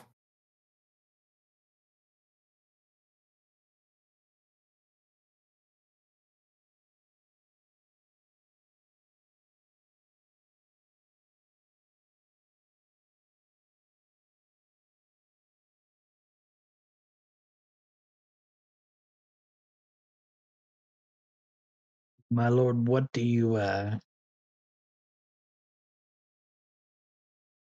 expect is let me turn it on its head for a moment because, well, I gotta be me. What would be worst for Concordia?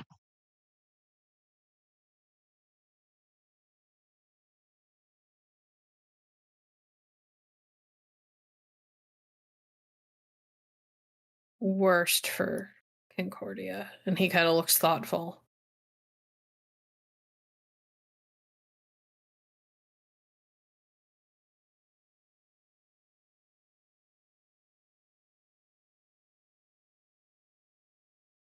I don't know.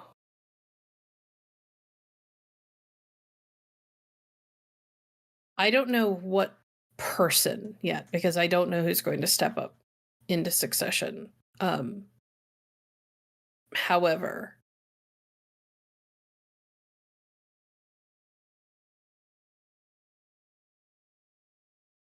I remember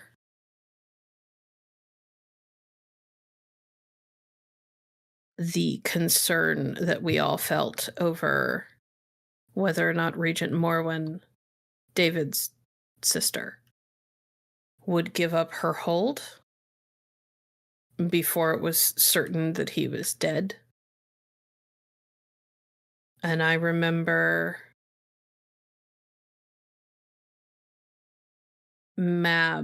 Queen Mab, insisting that Feralith, his High Queen, had killed him, or was at least involved in his disappearance.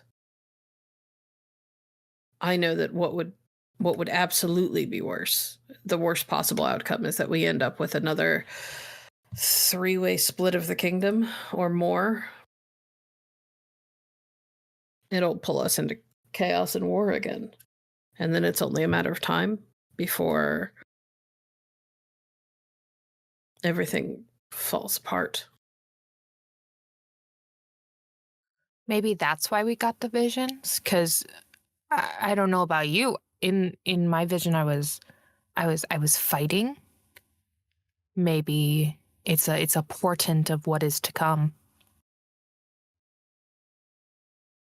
Fighting what? I don't remember exactly. It was green. I thought you said that what you all saw was all personal. Yeah, I think I saw something similar when I was in my chrysalis. But it's not something you've ever actually done. Well, no, I guess. I guess not, technically. But it's something I've seen before, you know? It has that, you know that feeling? There's a word for it. You know that feeling? That feeling where you're like, I've seen this before. I definitely Deja had vu? this. Yes. It's like, yeah, I definitely saw that exact word on this piece of paper 3 weeks ago while this person was talking to me. That was the feeling. I see. And you saw yourself fighting something green. Yes, indeed. And he kind of glances over at Crook. And you?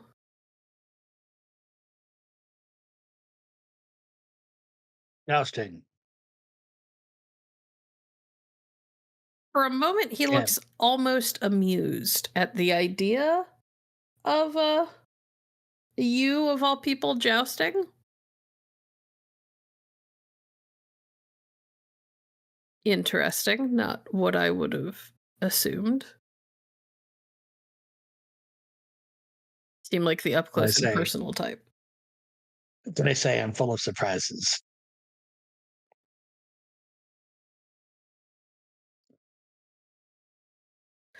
He kind of glances up into the rear view at Georgie and realizes that Georgie is Georgie's got this kind of like 1,000-yard stare off into the distance and is completely tuned out the conversation, and he just decides to leave it alone with her. And this happened while you were having the prophecy, Sigrun. Yes. Maybe as soon as Kira was about to pay for the tarot card reading transaction, that's when it happened. He kind of glances at his daughter, who pointedly doesn't look at him. Oh. So you were giving a reading, and then this happened. Yes, When Kira is at our shop, she is pleasant company, so whenever she gets a cup, I offer a little bit of a reading, and she appreciates them enough to tip for the service. You know, supporting the arts. Of course. He doesn't sound disapproving, more surprised that she got into stuff like that and has never bothered to talk to him about it. Or though you also get the feeling from the look on his face that news might have helped a couple of puzzle pieces he's been trying to figure out about maybe some finances finally click into place. Tarot cards. My lord, we're all relatively young and new at this. Were there any sort of signs of importance when David became king? Oh yeah. Have any of you heard of Sif? Have I? What rolls do we have to make? That is that's a kenning roll, intelligence and kenning. Haha, I don't have that. Sure, I'll try it.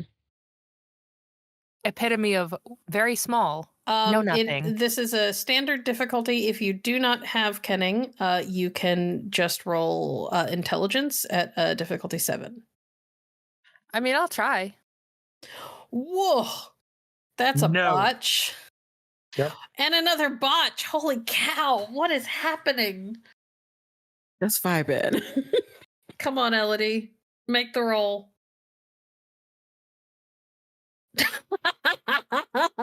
Elodie, with her 2 dice and her higher Yay! difficulty, actually succeeds. Amazing. 1 success. Okay. Elodie, you have heard the name.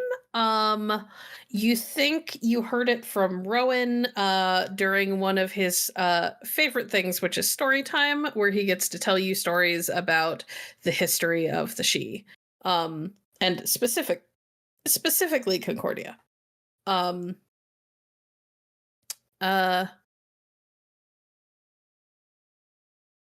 In the middle of the same day that the High King vanished, supposedly, the story is that Caliburn, the High King's sword, materialized in Sif's possession. Sif is an Eshu storyteller, and communicated its desire to be reunited with David.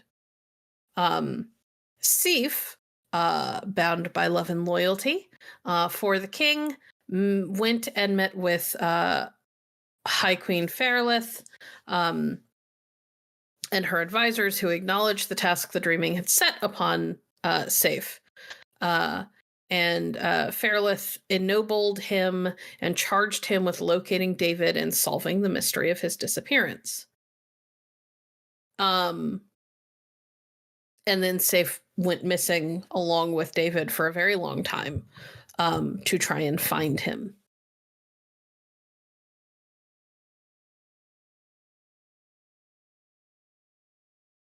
And eventually was the one who came back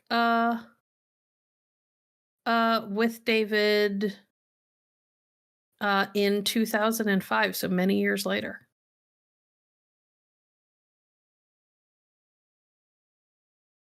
That's the storyteller, right? He looks a little shocked that Elodie of all people knows the answer. Yes.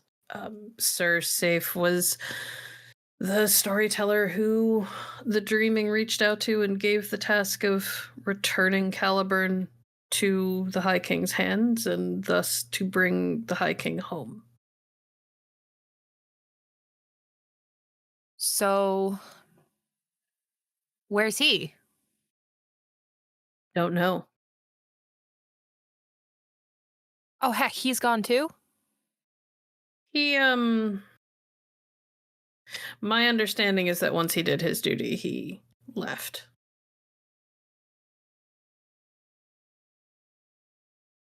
maybe the king isn't dead. Maybe he's out hiding and we gotta repeat history and find him and get this sword. Hope springs eternal, but I don't want to be the one to bring down any sort of hopeful mood, but I don't think the king is alive. I don't think the guard would have looked that way if they hadn't seen him. This wasn't panic, it was heartbreak. Is this like a sword in the stone situation? The sword will find out who is most pure of heart? That sounds like a changeling thing. I mean, all stories are, in theory, changeling things, but I don't know, Elodie. I don't know where the sword is. I just know that it's not there. Was there any sort of Arthur stuff around David? I mean, other than the fact that actually, anyone who has academics can roll me an intelligence and academics roll. Dang it. Does my specialty apply to this? What's your specialty for academics? History. I'll allow it. Okay. So you said academics and what else? Intelligence. Please be nicer.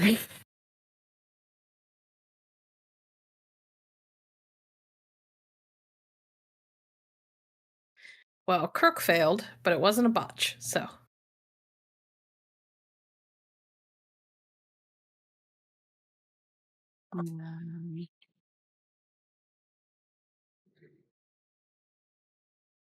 Much better. Oh. 5 successes. That is much better. All right. Sigrun, you kind of turn the thought over in your head, and you realize that Byrne is actually one of the variant names for the sword Excalibur.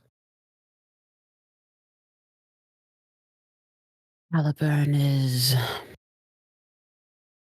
of one of the many names the Excalibur sword takes on. So, in of itself is Arthurian. So I was right. I'm killing it today. You should be proud of yourself. And this Thanks. is very genuine. Haha, I'm proud of myself. Specifically, Sigrun, you know that Excalibur is the French name, and Caliburn is one of the translations. Or I should say, Excalibur is one of the translations from Caliburn. French in origin, I believe. C'est très bon. Everybody just sort of slowly turns to look at Elodie, who's usually this like rough and tumble, doesn't really understand half of what's going on, and now she knows more about changeling history and can speak French. What is happening? Qu'est-ce que c'est? Je parle un petit peu français. Fascinating. I contain multitudes. Good. Excellent. Harness that. Now I'm scared too. We get where we're going, you'll contain cheeseburgers. I'll get everybody something to eat. Does that mean I should stop to pick up food, or are we ordering something? I'll take care of it, my lord. Okay. Unless you really want to treat us. Crook has already said that he's going to treat us.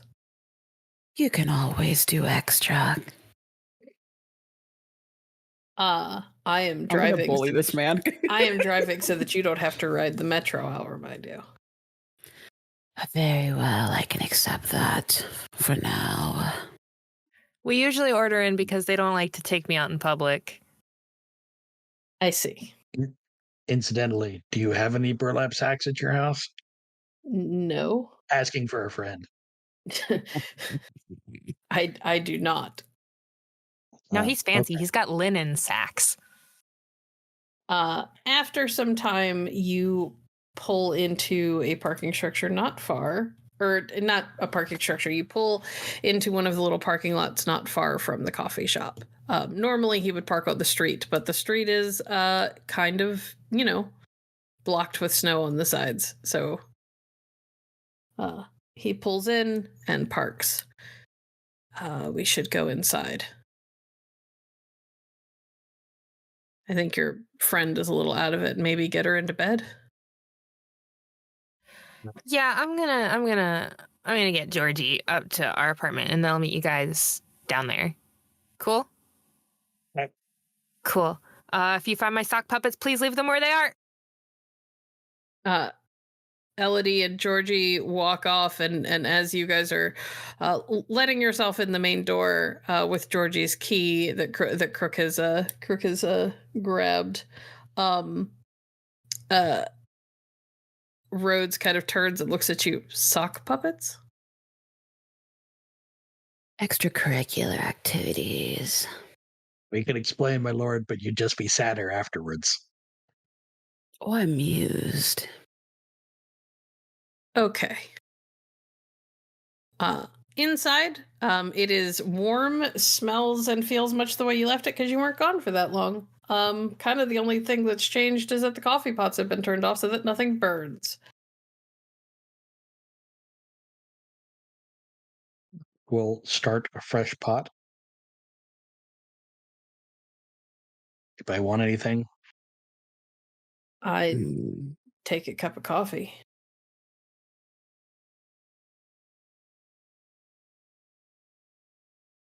Siggy? I'm good. I think I'm good for now. If the need arises, I can have my own brew. I'd like another tea, please. Right. And Rhodes puts money down on the counter for both him and Kira.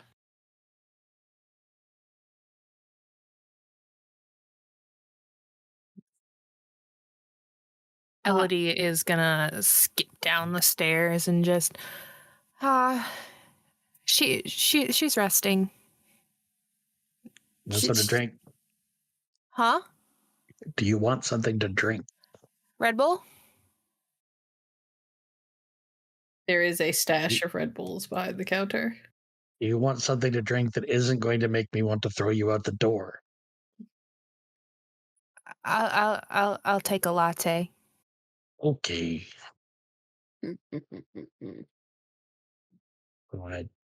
two want to start beating the bushes, see if you can find out any. We'll start with: is anything weird going on? I don't really know anybody. You guys know all the people. Do you remember that meeting we had with Rowan where we all shared who we know and how we know them? And you talked about all the kids you talked to. Maybe. Start there. Fine, jeez. Gosh, don't need to be. Yes, I do. If you don't wish to do that, you are very approachable. You have a type of charisma. Ease into that as well. Mom always said it's a good thing I'm cute. Exactly.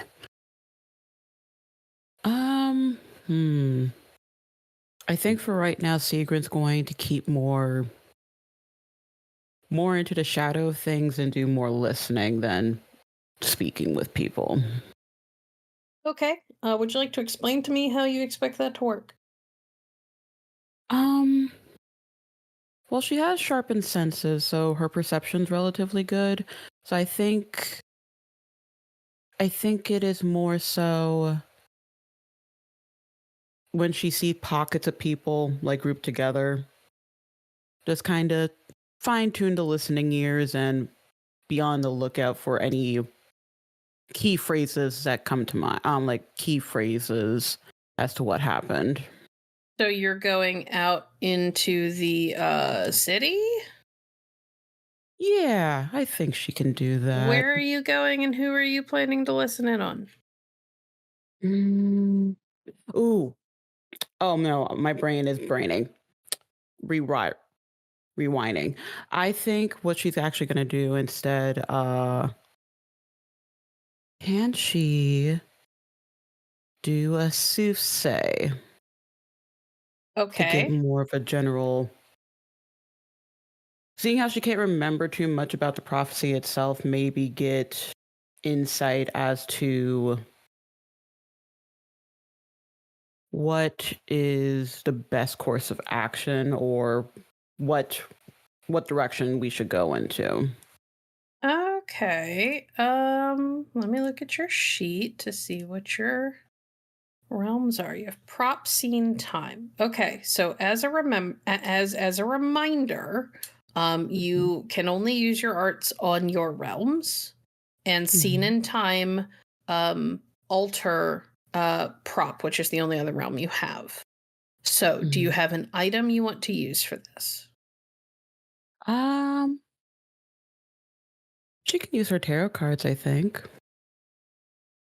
Would that be applicable? Thinking.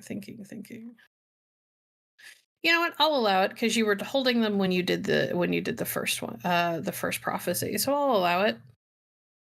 Okay. Okay. So are you planning to use a bunk at all?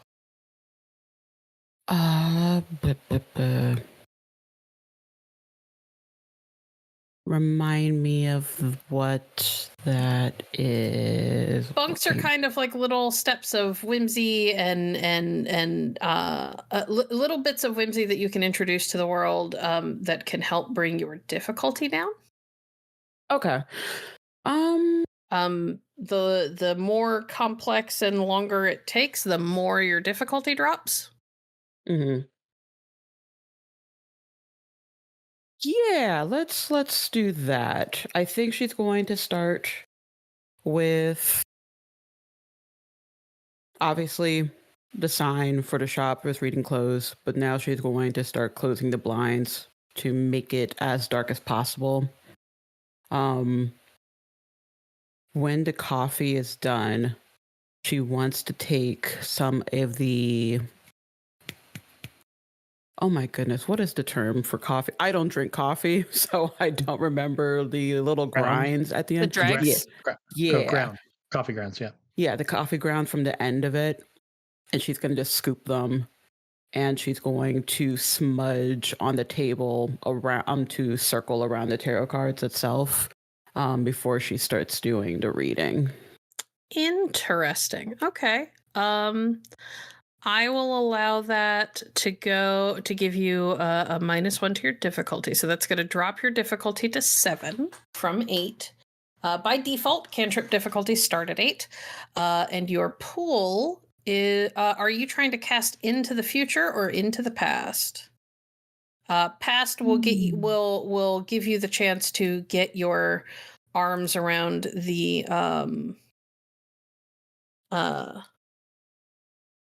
get your arms around the prophecy itself. Into the future might give you hints at what's coming.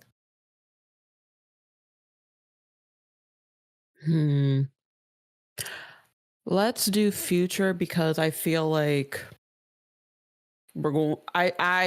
I think Sigrun's going to suspect that we're going to get prophecy stuff no matter what. It just depending on the circumstances of it. So getting an idea of what is to come probably is the best course of action for her. Okay. So your die pool is based on the art and the lowest rated realm being used, with the exception of time and scene. Those don't count. So you're going to roll 3 dice at difficulty 7. As a reminder, you can spend willpower for auto successes. Yes. I will be doing that.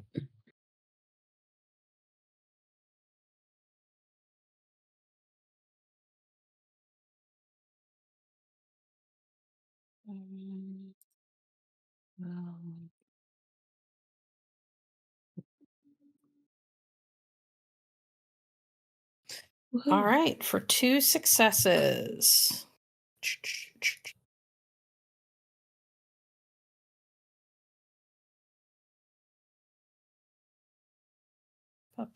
Oh, and you have to spend a point of glamour. Okay.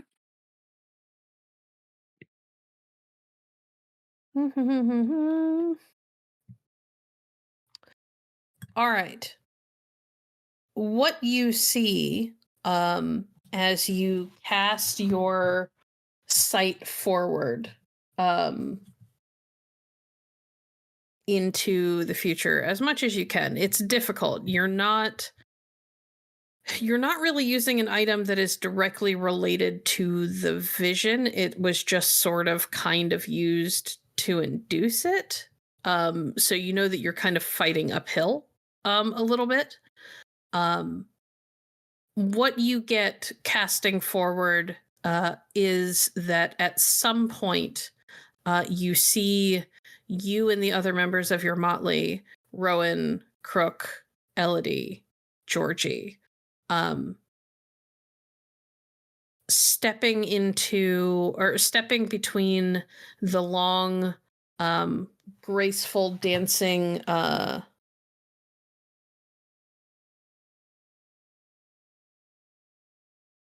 branches and leaves of like a weeping willow.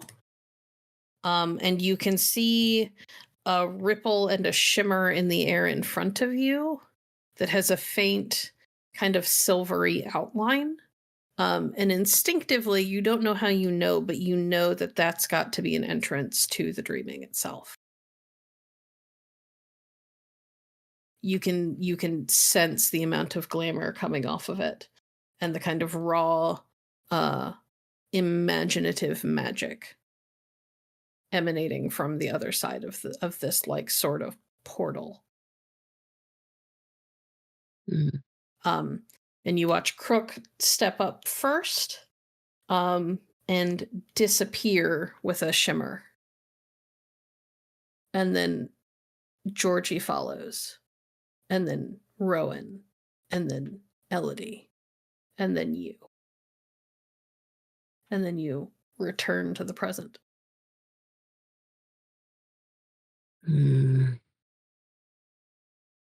It seems the dreaming is going to be calling to us.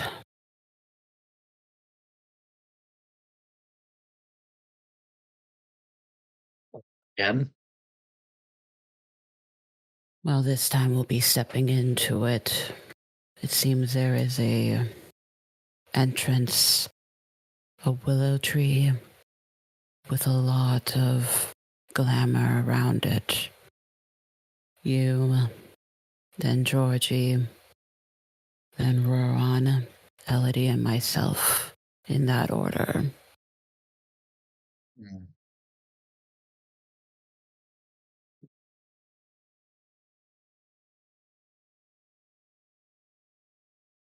I leave interpreting that shit up to you.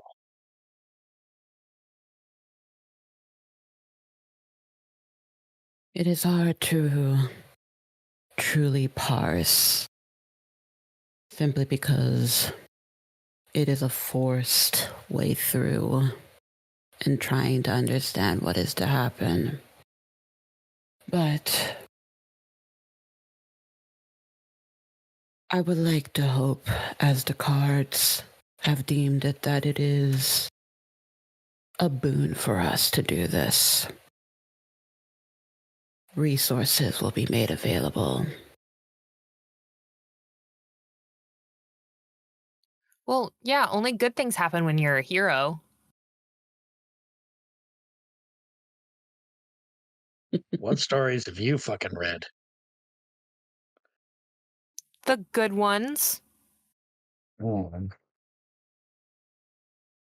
Remind me to not have you read Greek stories. All the best stories have happy endings. Remind me not to have you read the Greek stories. Okay, I guess I'll remind you then. If you want to keep that mentality, it's for the best. Ha ha. I'm unsettled.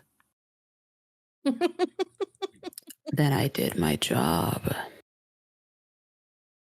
Well, I'm gonna make a call, I guess, and see what I can figure out. But you Yeah. keep doing your thing.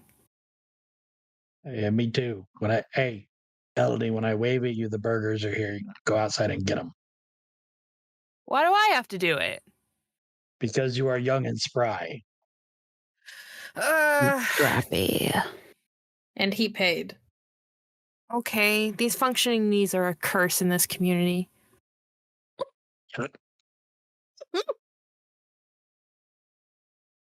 And I'm gonna get on the phone and I'm gonna call the person I probably spend the most time with outside of the Motley, which is Victus. Okay. The first time you call, there's no answer. But it goes kind of very quickly to voicemail, so you know that she's there. Oh, you're screening my calls. Do you call again? When has that ever worked before? Of course I call again. Excellent. After the second or third time that you call, the phone finally picks up. Yes, Elodie?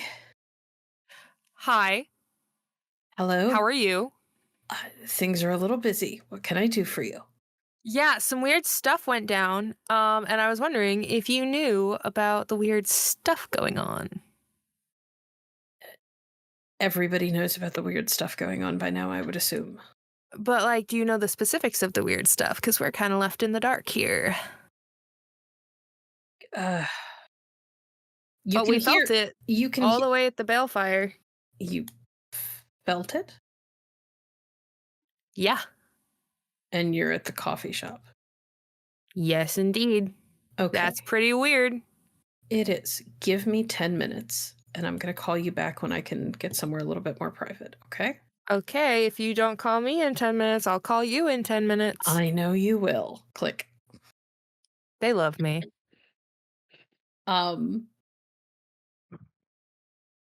If nobody has anything that they want to do during that 10 minutes, we will skip forward. Crook is making several phone calls, so that's probably going to go on for a while. So go ahead. Okay. 10 minutes later, the burgers have arrived. Or the burgers are close. They have not arrived yet, but they are close. And Elodie's phone rings at about. Elodie is literally about to call back because she has been staring intently at the clock on her phone, waiting for it to hit 11 minutes. And at about 10 minutes and 45 seconds, the phone rings. Hello? Hey. I can't stay on the phone for long. What happened? With us or with you? With Because I don't know what you. happened. Okay. We've put out a lot of calls. Nobody has felt anything outside of the Parliament.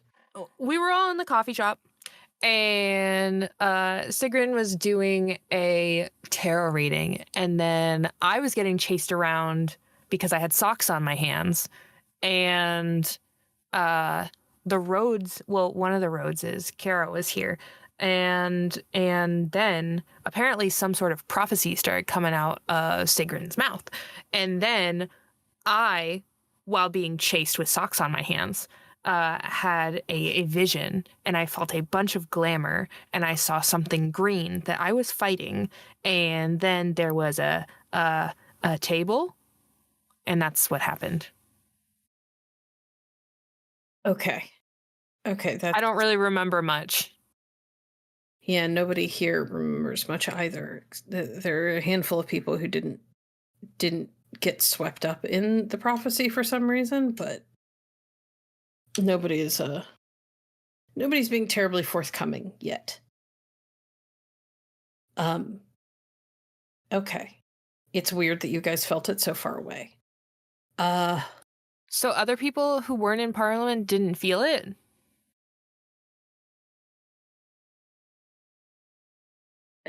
Not as far as we've been able to determine, no.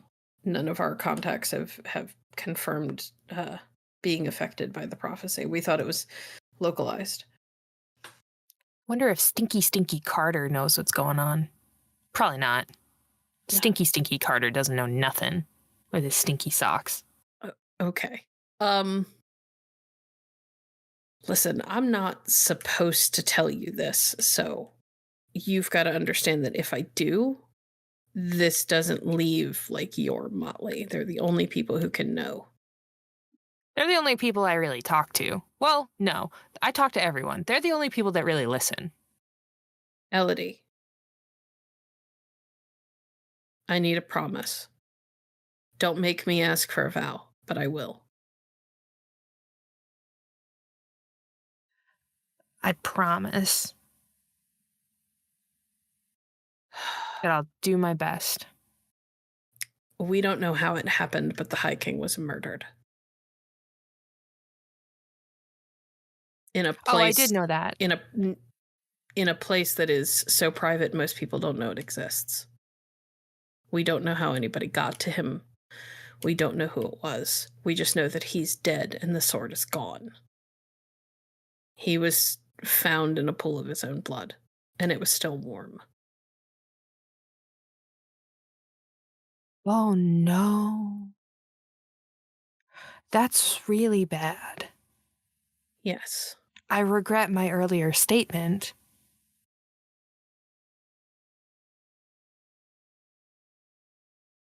I feel like Rip does not have the proper gravitas anymore. Did it ever? To me. Okay, well maybe that's Okay. something you need to examine. Well, so there's this private place. How do you know about it? Elodie. You realize that I'm one of the royal guards, right? Yeah, but I thought that was like a title. I didn't think that was your actual job. No, it's definitely an actual job. I don't go running around all the time looking for childlings to rescue in the middle of their chrysalis. I just have gotten weirdly lucky to stumble into the right places at the right time. Yeah, you were really lucky because you met me, and I'm the best. Mm-hmm. Well, I want to help you. We can help you. We're really good at this.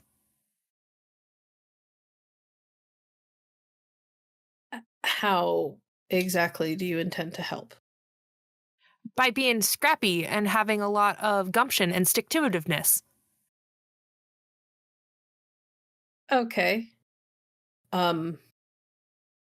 If you give us info, we can do like the footwork for you. We can be like your agents, and we can find out who killed him and make sure they don't kill anybody else.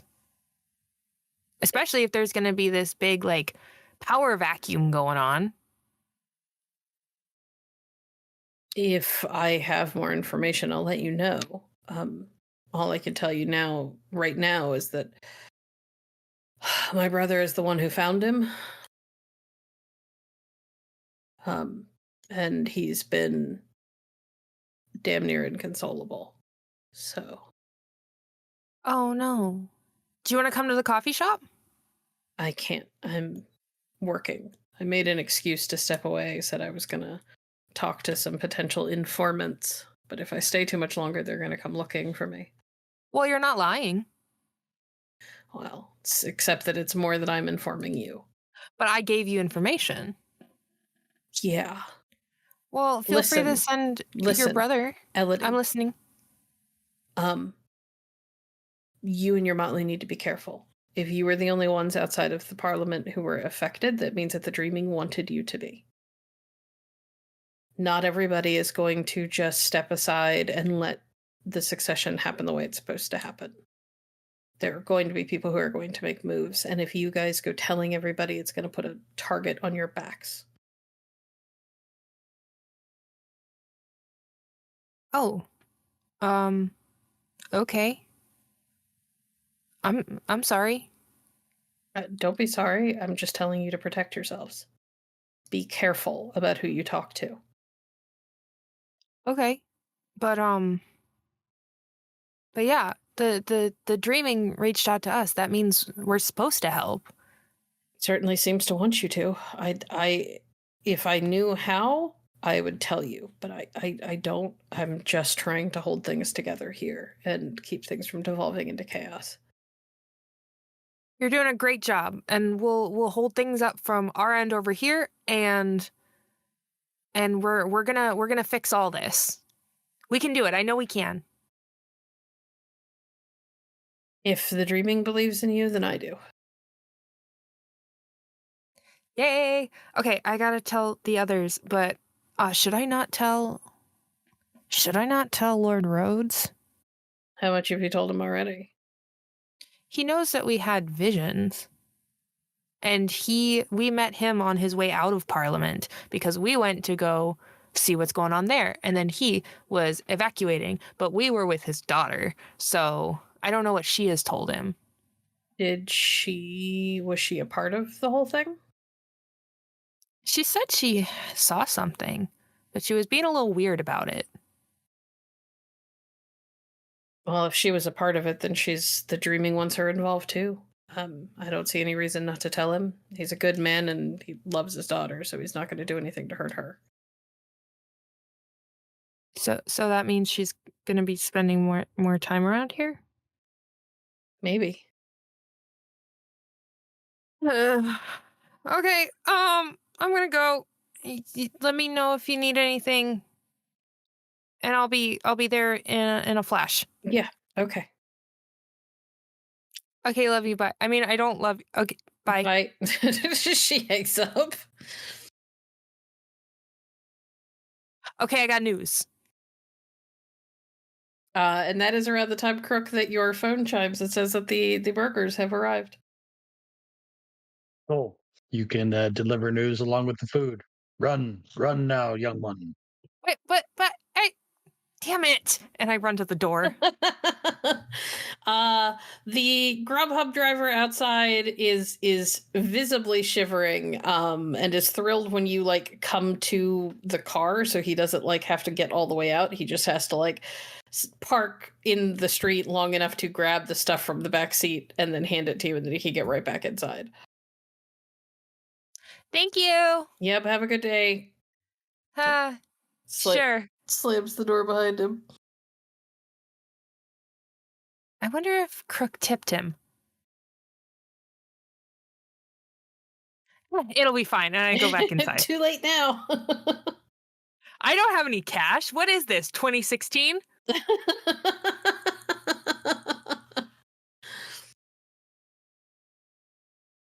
I head back inside, and I have the bags in my arms. And I'm like, okay, I have food and news from a secret source. Share your news with us, child. Okay. So, it has been confirmed that someone got into a place that they literally shouldn't even know exists, which I wasn't shared what that place was because, I shouldn't know that it exists because no one's supposed to know it exists except for the king, who was found killed in a puddle of warm blood, and the sword is missing. Oh, man. But Vigdis does seem to think that if the dreaming reached out to us, that we need to be involved. Because we're heroes. That's what they said, verbatim.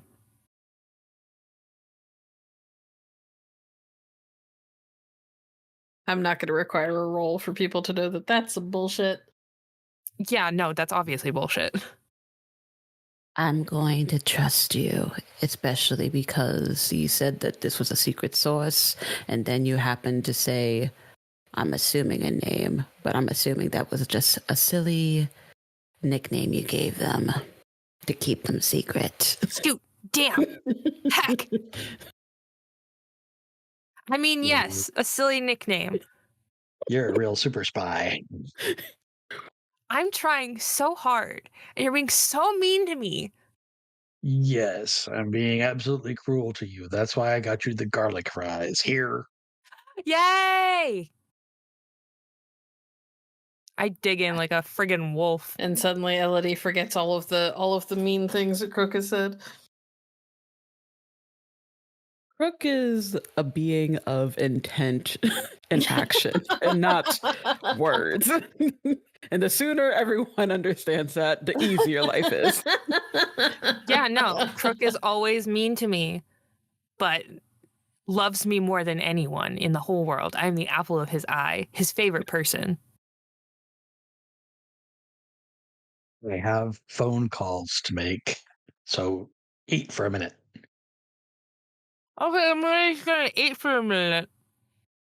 And this is why I called out of work. For garlic fries? No, because it seems like we're going to be going into some deeper shit. Should I tell work that I can't come in? It may be for the best. You're already at work. I have 2 jobs. Oh. You think I can afford rent on a part-time barista's salary? Because I'm not allowed to be in here that much. In this economy,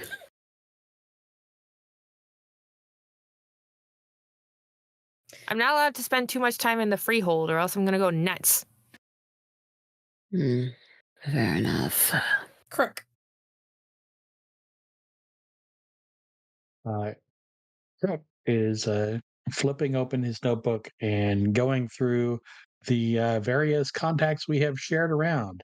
And I'm going to start cold calling people for most of our contacts are within mortal society. So I'm sort of talking around things right now. What I'm looking for mostly is any weird happenings, especially any weird happenings anywhere near the island where Parliament is. And, anything that reminded people of King Arthur, the Sword in the Stone, anything nightly happening someplace weird. Okay. Rather than play out every call, I'm gonna Yep. have you make some rolls, I think. Perfect. This is gonna be Contacts. Oh. You go ahead. Go ahead. This is gonna be manipulation, and I guess we can go expression. Contacts, maybe?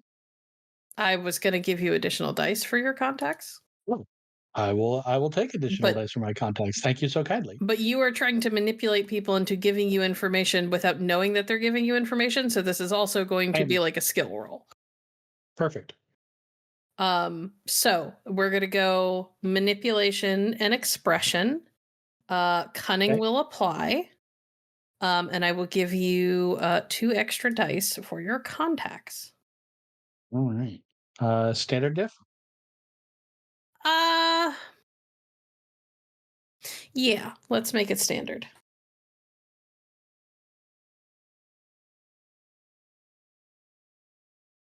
And I'm sorry, I almost forgot. This is not an intimidation roll. My difficulty is 8. Oh yeah. Because I always sound like I'm angry. So I will be spending a point of willpower on this. Okay. As I have to do several conversations through gritted shark teeth.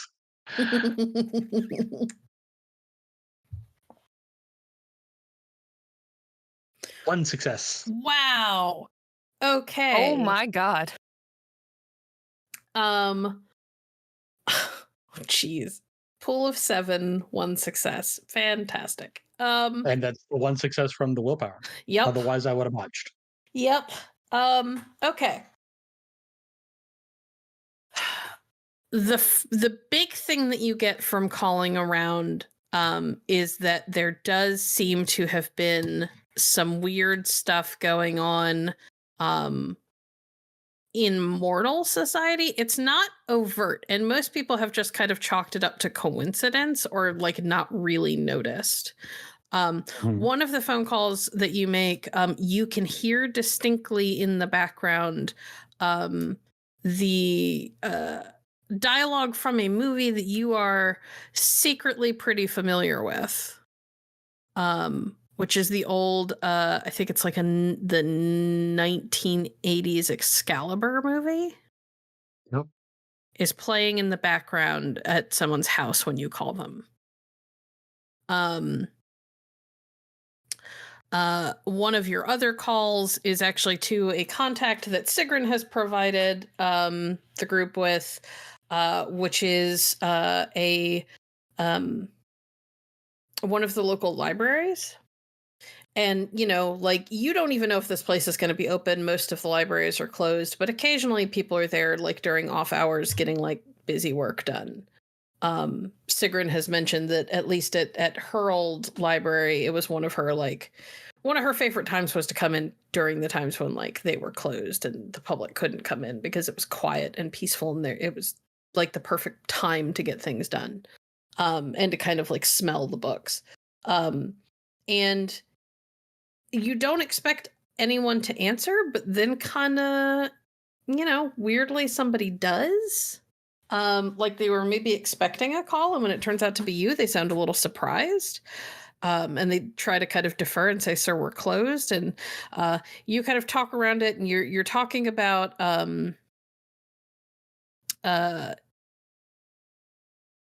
Hey, you know, I have a class project where a bunch of kids are supposed to read like Morte Darther, that sort of thing. Do you have any sort of like Arthurian stuff on the shelves? Let me check and see if they're in stock, or if they've been checked out.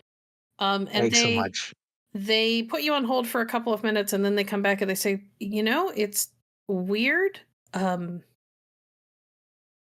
It says that they should all be checked in. We've got a couple of copies of Le Morte d'Arthur. We've also got the Annals of the King, and a few others, but I can't find them on the shelves. Maybe they got checked in but haven't been reshelved yet." Okay. I can call back in a few days. I appreciate your time. Of course. Thanks for calling. Thank you so much. They hang up. Oh, And fuck, I need Rowan to get back here. it's kind of a lot of that. It's a lot of calling and kind of like talking around things and finding out that there is, in fact, weird stuff happening around like Arthurian legend style things. Things that, you know, mortals aren't going to think anything of, but because you know to look for it, certainly stand out to you. Okay. So call it a synchronicity. But if people weren't watching old shiny O Fortuna Excalibur, they're apparently making off with all the copies of Tennyson and Mallory from the library.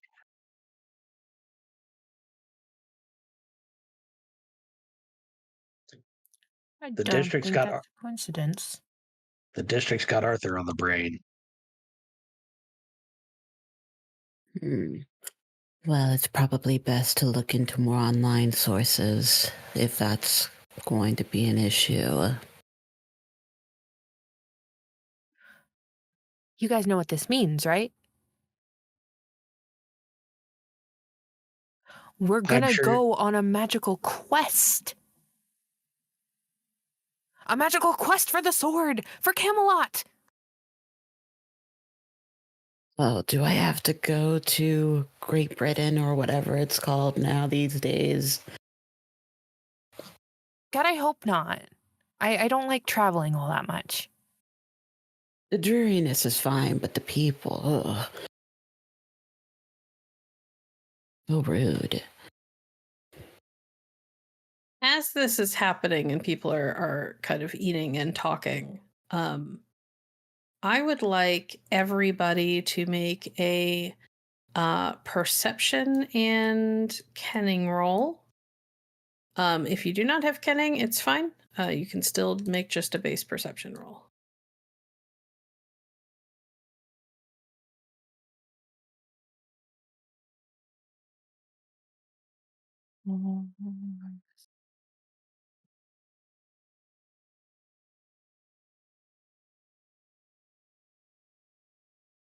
Heck yeah.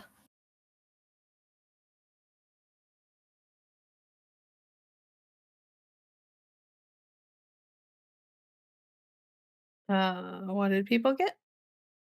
I got No. 2 successes. I got 1 success. Oh, poor Sigrun is just getting screwed one way or the other. This is a thing that involves your senses, Sigrun. Would that have made a difference? Oh. I could. I know you have a Maybe? thing for senses. Does it like drop your difficulty or something? It does. Where is it?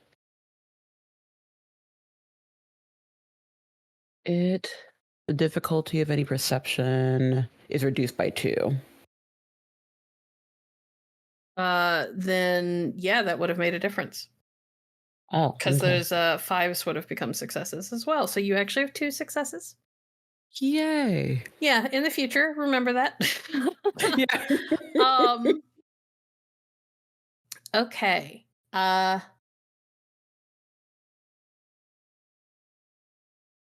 Everybody except Crook notices immediately. Crook will notice, but it's a slightly delayed reaction for him. Sigrun lowered the lights while she was casting her cantrip. But it has gotten significantly darker in here in the last like 10 to 15 seconds. And the shadows seem to be collecting at like the edges of the room and seem to be increasing.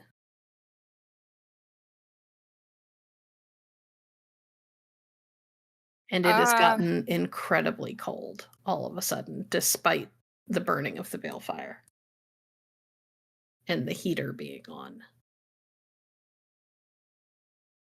What's happening? I don't know. Lord Eric, you should take your daughter outside.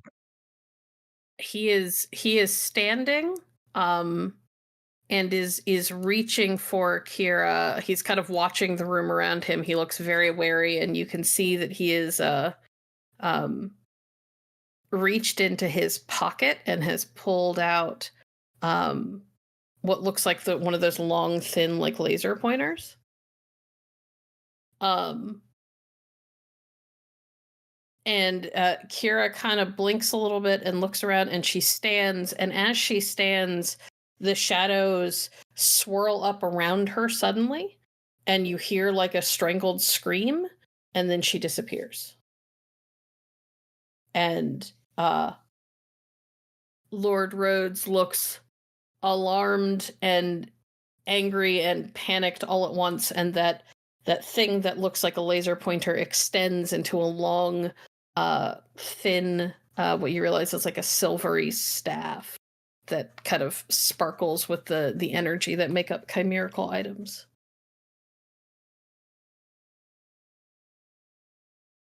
I need everybody to roll me initiative, please.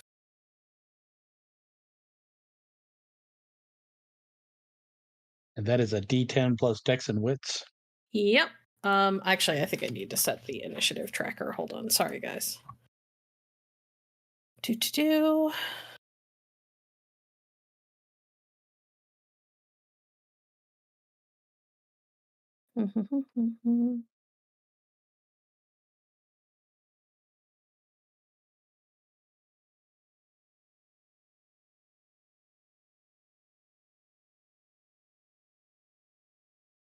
All right, everybody roll. You type in /init roll, and it'll tell you what to put in.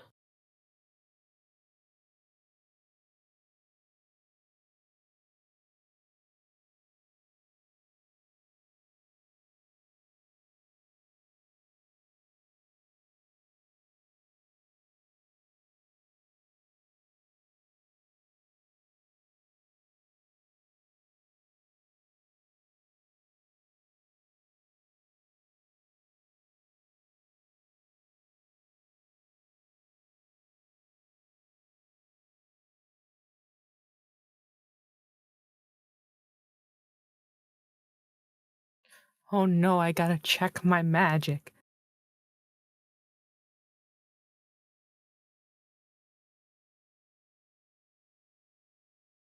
All right. It looks like Elodie is first. Elodie, Oh no. the shadows around the room seem to be well, one of them seems to kind of swallow Kira, and she's just gone when the shadow dissipates. Two, the other shadows around the room seem to be coalescing and starting to form figures that are completely shrouded in darkness. So they're like humanoid shapes cloaked in these shadows. What do you want to do? Oh dear. So I think I do what I was made to do. Be a superhero. And I guess I'm going to see if I do this right. Unleash Dragon's Ire.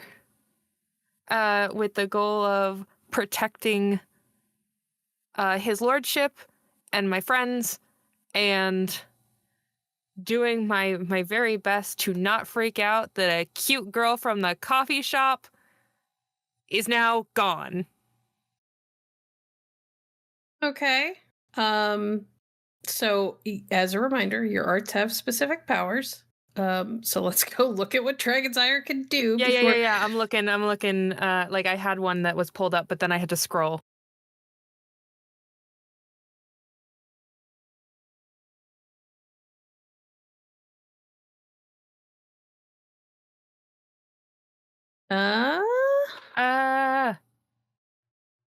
I forget which one I could use. Shoot. Sorry. Yes, Burning Thew. Okay. This cantrip infuses its target with the burning might of legend, granting them tremendous strength and destructive power. So in order to do that, I'm gonna take my hands and I'm gonna smack them together real good and just get myself ready to attack the coalescing shadows. Okay. Looking at your sheet, you have actor and you have Fae. Good. All right, cool. So I want you to roll 3 dice at difficulty 7, please.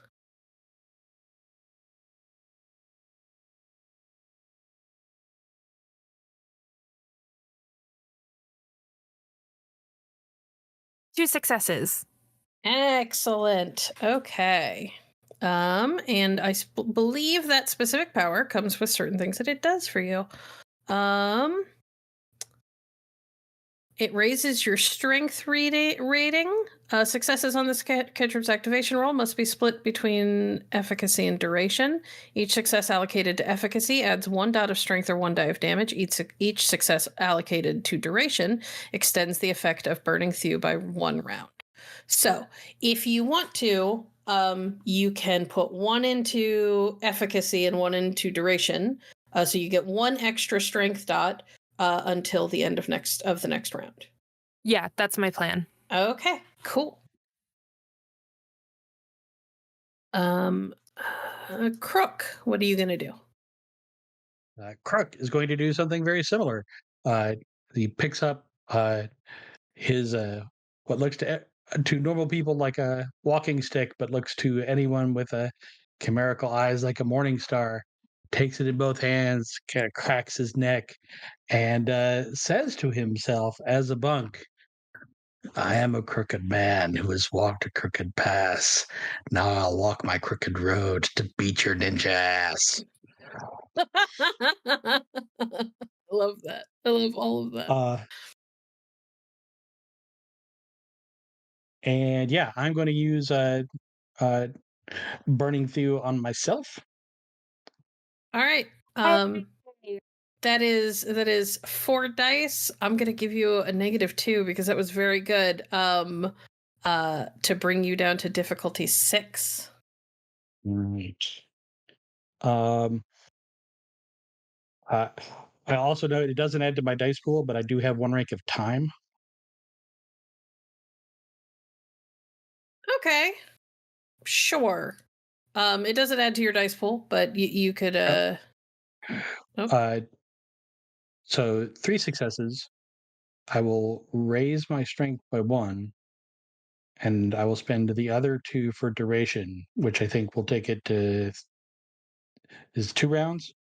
you get it this 'Cause one round person- and then 2 rounds beyond this. So 3 Okay, total. so 3 total, and then time 1, I think doubles the duration of any cantrip I use with it. Mm-hmm. So that'll give me 6 rounds. Perfect. Okay. And then as a move, I'm going to put myself between any coalescing shadows I see and Sigrun. All right. Very nice. Sigrun, what would you like to do?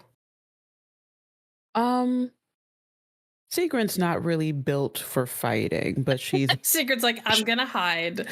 she's built for observing more so than anything. So with a combination of she has the merit night sight, and then with the sharpened senses, she wants to be able to, she wants to essentially help Crook in pointing out the shadows.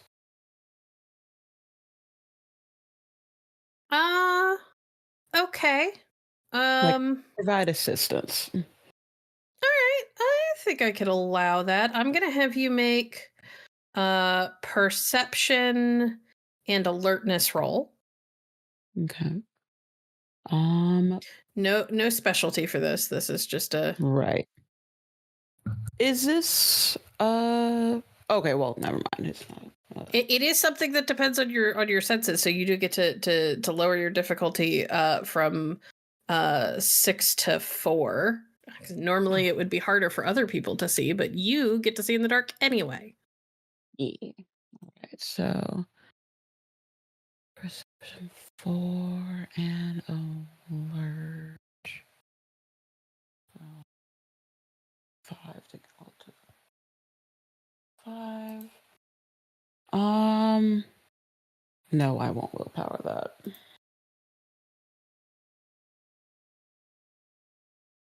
I have success. Holy cow. All right, cool. With 5 successes, I will say that you can, on the next round, split that die pool to give either Crook or to give Crook and Elodie extra dice. But you have to split the die pool between them. You could either give all of them to one person, or you could split them up and give like 2 and 3, or however you want to play it. Gotcha. And I will allow you to make that call as things go on. Just interrupt me when you need to. Sounds good. All right. As everybody is calling on their cantrips and preparing for battle, you guys see Lord Rhodes gives a little spin of the staff and brings it down hard on the floor. And as he does so, you realize that there is something about him. You guys all kind of see this flicker of chimerical magic, this cantrip that kind of passes in front of him, and around him. which looks like he may have done something to give himself a little bit more protection.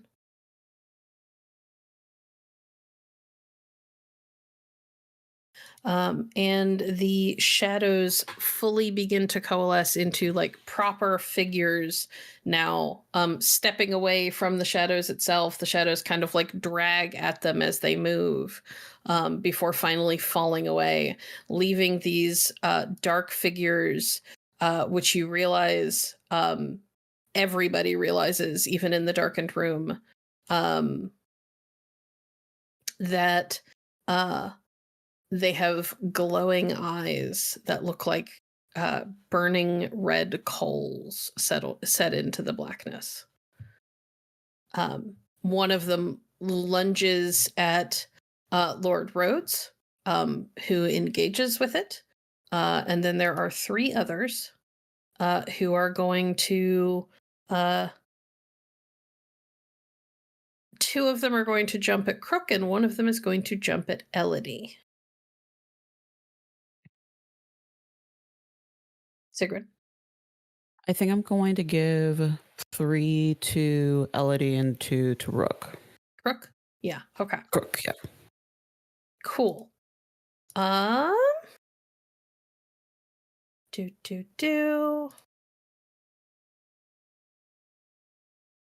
Making some dice rolls.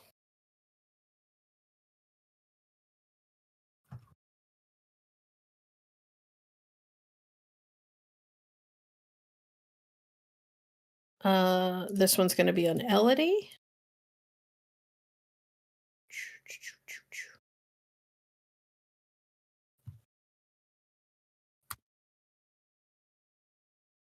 Ugh, 2 successes. That's not very good at all, but it at least it hits, I think. I forget where to check. Let me find you the right page so that you can follow along with the combat stuff. Sorry, guys, first session. Get knocking the rust off. It's been a while for some of us. Where are the rules for combat things? 275. Yep. We have done initiative.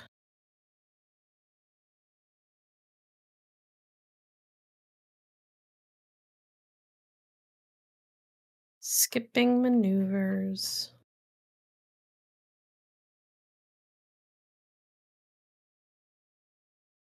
All right.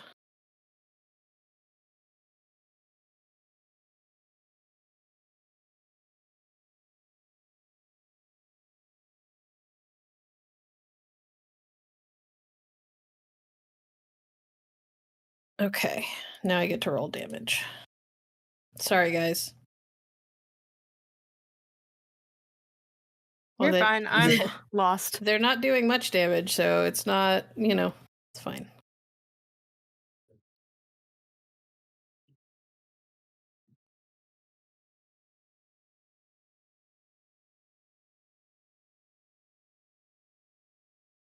Difficulty 6. All right, roll your stamina, Elodie.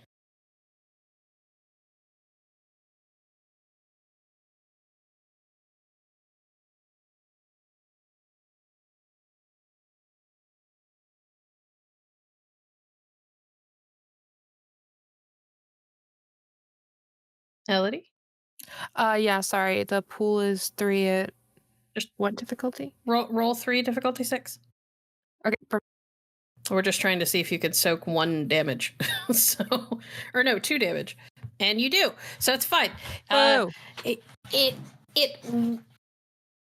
lashes out with a fist, and catches you in like you bring your arms up in that boxer training that you have to block it. And it just catches you in the arms, and bounces off harmlessly. And for Crook, we are gonna do 2 rolls. 1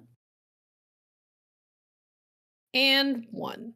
Fantastic. These guys suck.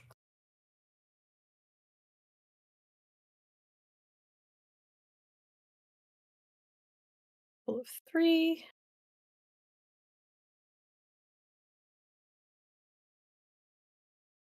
Nope. 1. Crook, would you like to roll to soak? I'd love to. Yeah. All right. Elodie. He grins at you. Kiss your mother with that fist. Elodie, you watch as this is happening. And you kind of glance over while 2 of them are wailing on Crook, and it looks like it should hurt more. But Crook, at least in your kind of childling's eyes, looks like a superhero, because he just takes it and doesn't blink, and even comes like back with a quippy one-liner. Oh, so cool. All right, back to the top of the round. Elodie, what would you like to do? I'm going to try to hit him in the face. Roll me dex with my fist. Roll me dex plus brawl. Absolutely. Your dex specialty does not apply. Nah. So this is dex plus brawl, difficulty 6.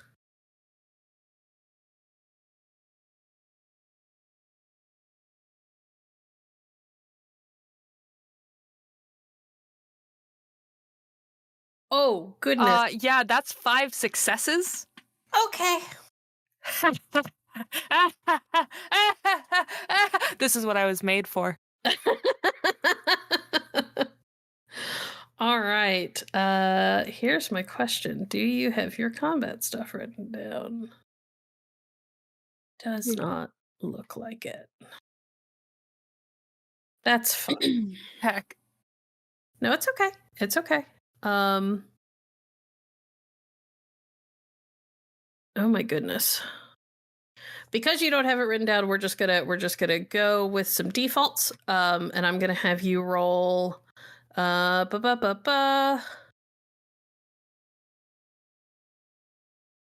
roll me 5 damage dice. Difficulty 6. It's your strength. Roll me your strength plus what did you roll? Strength plus 3. Absolutely.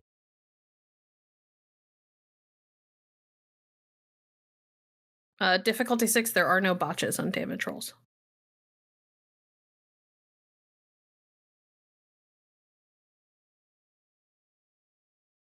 Oh!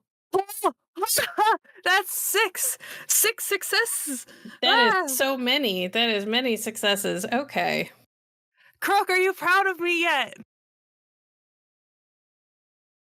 Give me just a second, kid. You're actively being beat to shit, and I'm just like, Dad, look! Look, are you proud of me? Dad! Okay, so I have good news and bad news. The good news is you connect solidly and do 3 levels of damage. The bad news is they manage. Well, you do 6 levels of damage, but the bad news is they soak 3 of those, so you only do 3. Oh wait, there was an additional dice I forgot because of my dragon's ire. Then roll your extra die at a difficulty 6 and see if it helps. I'm learning.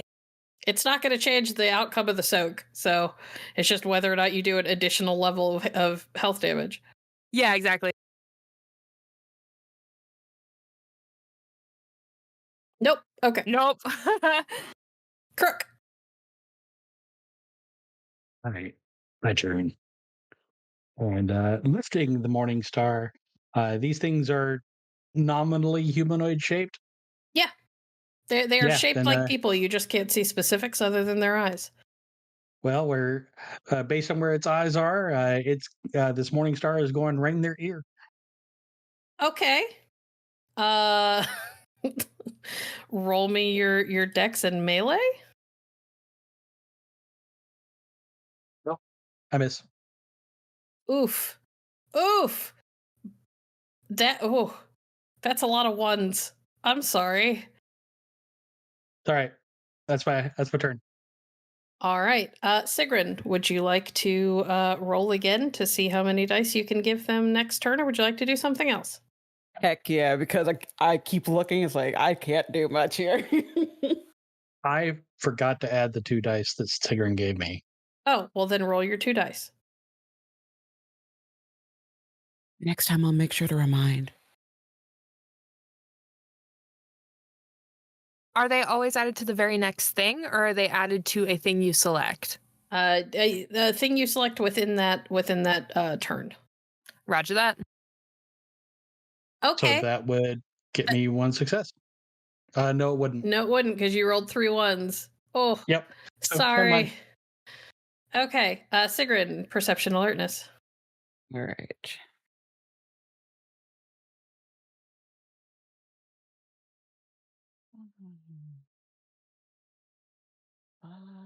What was the difficulty again? Standard diff, 6. Okay. And it lowers to a 4 for you because you are slower.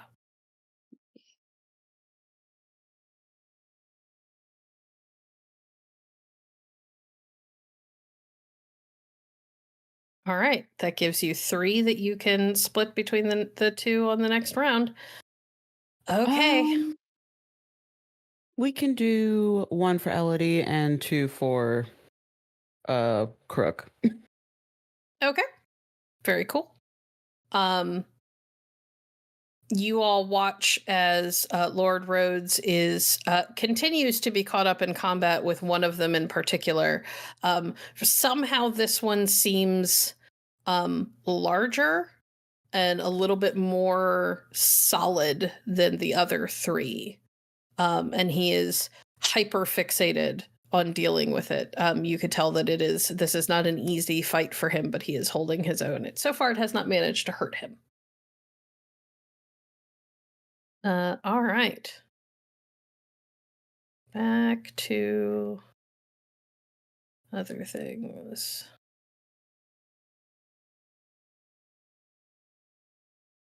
If your girl could find the thing that she's looking for. Okay.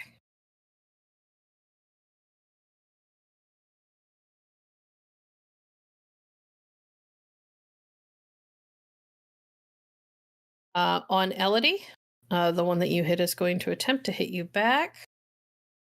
And I'm going to double check. It took 3, so it should be 1 die down.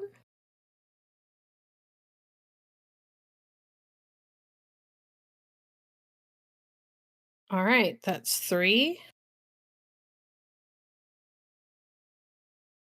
And for damage, it's going to do... Math. Math is hard.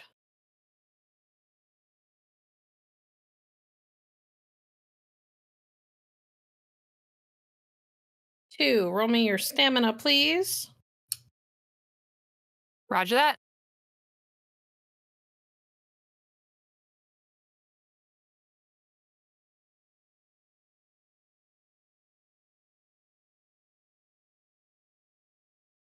All right, you take 1 level of I gotta add 1 die for Yes. what Sigrun gave me. Try to remember to do that during the roll and not afterwards, because it feels a little cheesy. Yeah, I remembered as soon as I hit enter.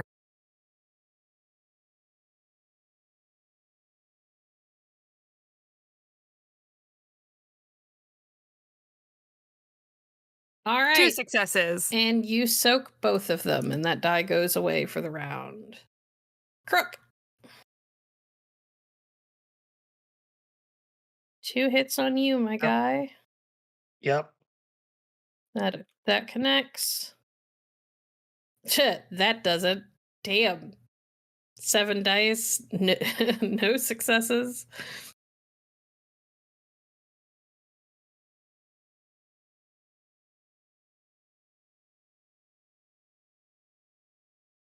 All right.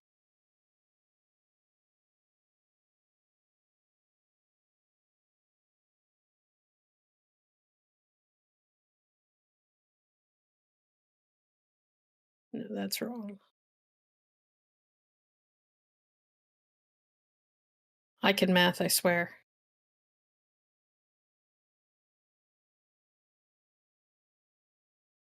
2. Would you like to roll your stamina? And you soak again. Well, you're not doing a whole lot of damage, but they're not really doing anything to you either. When you swung on the ones in front of you, Crook, the one in front of you it did that juked backwards just out of reach, and your mace kind of just went whiffed in the air. And it comes back and it strikes at you, and it brings a fist dead into your sternum, and you are sure that you're about to have the wind knocked out of you. But somehow you manage to kind of steel yourself against it, kind of almost lean into it a little bit, and it dissipates some of the force. And all you do is let out a little breath, but you can breathe just fine afterwards. Elodie, meanwhile, gets kind of socked in the jaw a little bit, but it's not bad. She's had worse. All right, Elodie. Absolutely. Dex and Brawl, please. Okay, perfect. And just as a reminder, you no longer have your additional strength. Yeah, I don't. Okay. Not that it matters for this, but...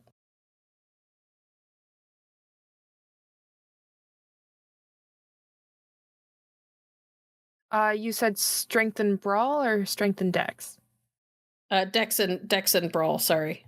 Sorry. Oh, okay. Sorry. I'm so sorry. I was thinking about reminding you that you didn't have your strength. No, I almost just certainly misheard you.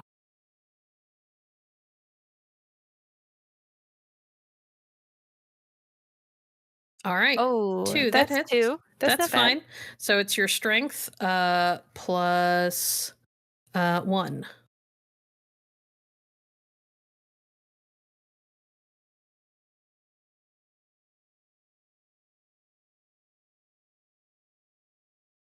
For 1. That's 1 damage if they don't soak it up. That's okay.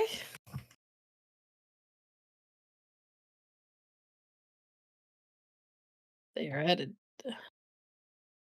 Oh, yeah, no, that is a 2. You are right. Correct. Yay! And they're at a negative because you've already done damage to them. So their pool is smaller than it should be. All right, so they soak 1 and take 1. And you can see the shadows that make up this figure have begun to kind of dissipate and flake away in places, they are less solid. Come at me! Hit me again! Try it! Try it, bro! All right, Crook. All right. They've hurt the kid. Now I gotta hurt somebody. So we're gonna swing again, and he gives this sort of roar as he swings, and I'm gonna spend a point of willpower on this. Do it. Watch this be the one that you roll really well on. Thanks, Dad. And I am I'm throwing Sigrun's dice into this as well. Okay. Holy cow! 10 successes. Hell yeah! Hell yeah! Hell yeah! That'll be 10 successes. Base damage is 7. Oh, my father is angry. I'm gonna be real. That's such a good roll, and I think even if they soak as on every of one of their stamina dice, I don't think that they can pass this. So how would you like to finish off the one in front of you, or one of the 2 in front of you? So the one who connected, and its fist is kind of in my chest. When they connect, they hit, and there's this feeling like they're sort of slamming into a piece of rock, and so their fist sort of stays there for a second because they're confused. I will look into its burning eyes, said, "You should have backed up again," and bring my morning star up around in an arc and right down on top of its head, and the morning star just keeps going. It absolutely does. You feel it connect with its head, and watch as in real time as your morning star comes down through the shadows that make up its body, that they begin to break apart and dissipate, and you watch them kind of float like dust motes back into the thicker shadows at the edge of the room. And you feel the room get just a little less cold than it was a moment ago. Your next pudding. Excellent. Sigrun. Round 3 of just providing support. Sigrun is like, I got this. I'm just sharp eyes. Legend shit. Perception alertness, difficulty 4. For 5. Good lord. Get this girl a perception specialty, please. You roll so many 10s. Okay. So how do you want to split those up? Let us do 3 for Elodie and 2 for Crook. Okay. Alrighty. Elodie, the one who has been fighting you is in rough shape. He's having a bad day. You've done some damage.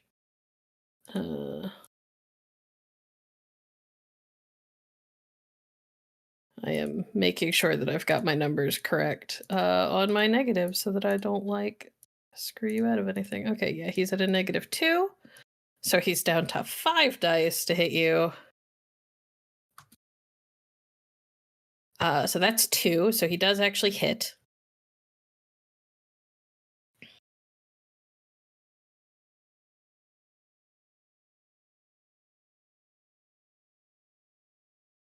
He's gonna have 2 dice to try and hurt you. Nope. Just whiffs. You can tell that this figure is having a hard time holding itself together as it tries to strike out at you, and nothing happens. Looks like its arm goes a little bit see-through for a moment. Aw, what you gonna do? You gonna cry? You gonna cry, Shadow Guy? You gonna cry? Crook, the one left with you, manages to connect. Let's see what he can manage.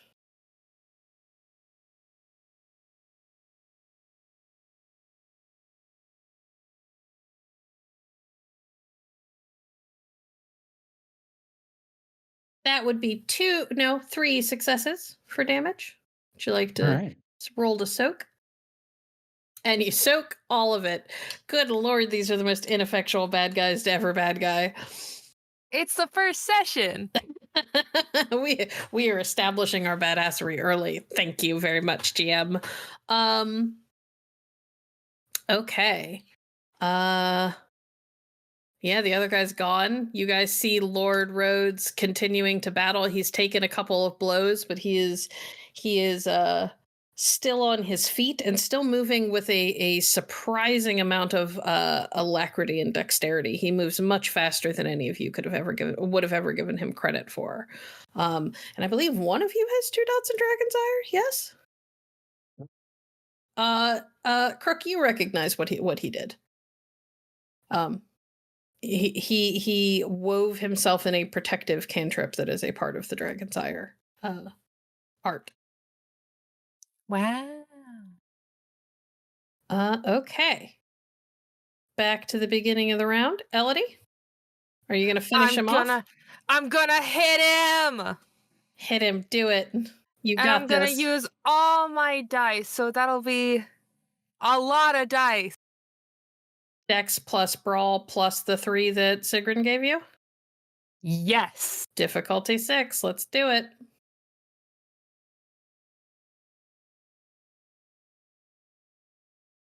Are you kidding me? That's okay. You still hit. I still hit. 3 is still a hit. 10 dice. So that's your strength plus 2.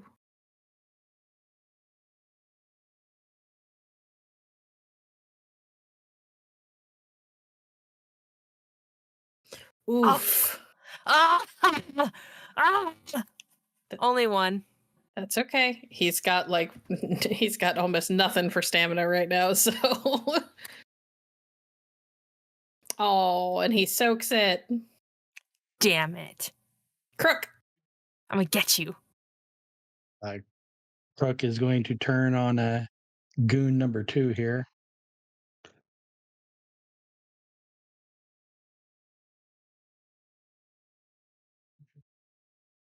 And let fly. Oh, 9 successes? You stole my successes.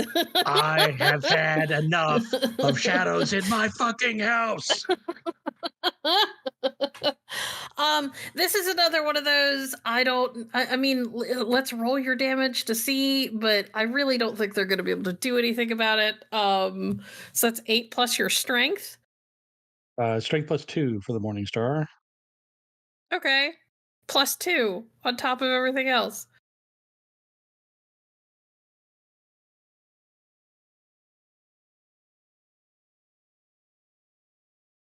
He can soak 7. Oh. Okay.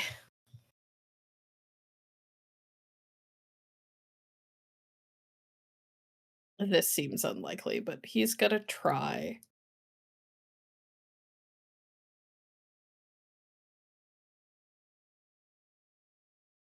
Yeah, he takes 6. Wild. You nail him with this Morning Star, and maybe it's the chimerical nature of the Morning Star and the seemingly chimerical nature of the things in front of you.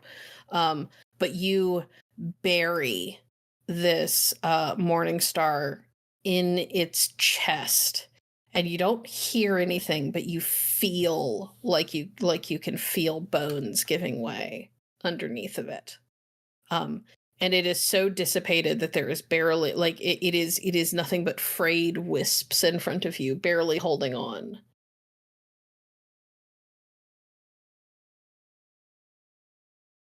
Okay. Sigrun? Can she provide support for the Lord? Absolutely. That will provide support for Lord. All right. Give me your perception and alertness then. 4. All right. Are you giving him all of those, or are you going to split them up?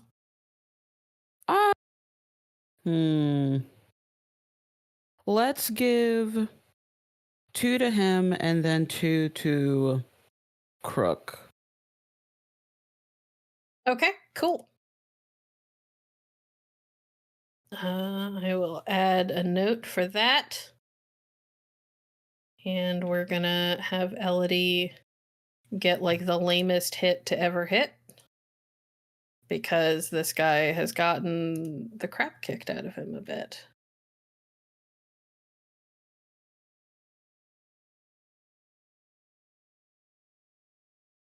Nope. Oh, doesn't even hit. Whiff.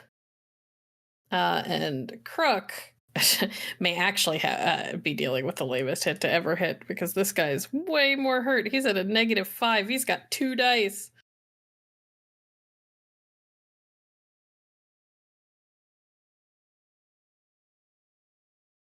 For 1 success. All right, cool. Not that it matters with Crook's ability to soak, but let's try it anyway. Oh, actually, yeah, he only gets 1 die because his negative is bigger than his strength pool. That's funny. Nope. Crook, this thing tries to whiff at you, and it just it's having such a hard time holding itself together that nothing happens. Lord Eric seems to be doing better, especially with Sigrun calling out warnings to him, as the larger, more powerful one seems to like lash out at him every so often.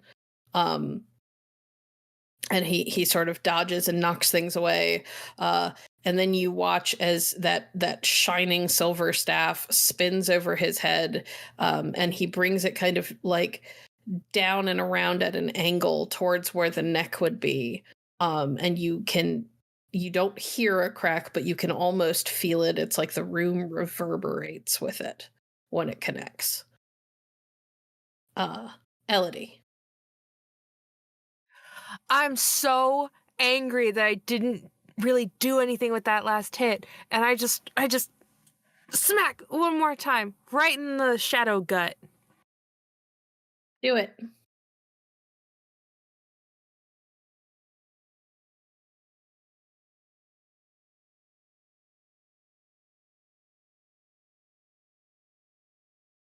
One. That's fine. Strength +1.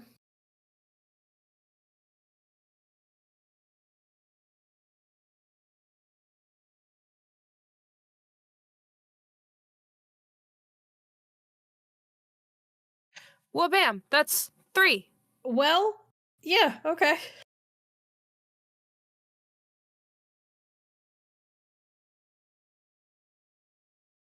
Nope. All right. Bam, bam, bam, bam, bam. That is 3, which puts him over, and he dissipates and soaks back into the shadows around him as he breaks apart. As he disappears, I spit on the ground.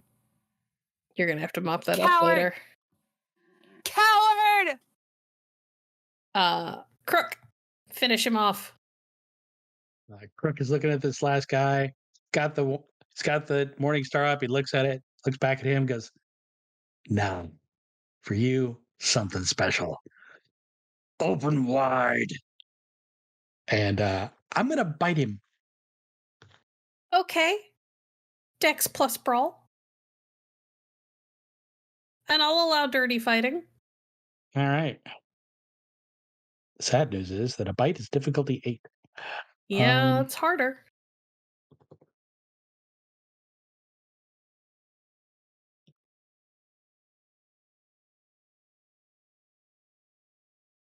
But really, at this point, all you've got to do is hit him. Yep. Oh, yeah. 7 successes. Okay. We're not going to bother with damage. Over 3 successes, I get to chomp something off. Well, there really isn't anything to chomp, is the thing. So here's what happens. You lean in and open your mouth and go to try and take this thing's head off.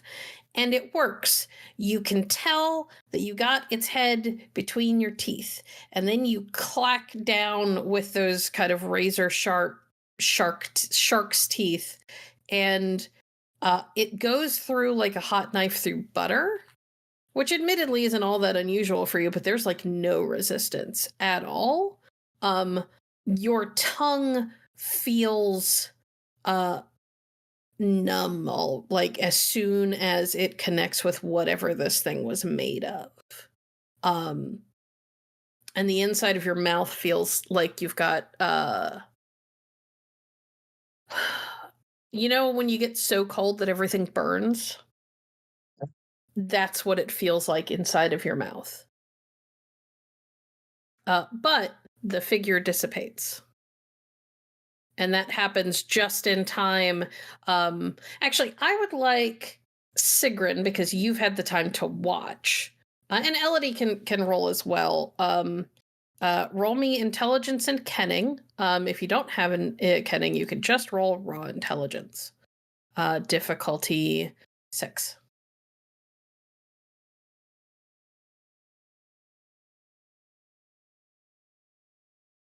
I know nothing. Elodie is too busy calling her defeated foe a coward. And spitting everywhere. 3 Expectorating. successes.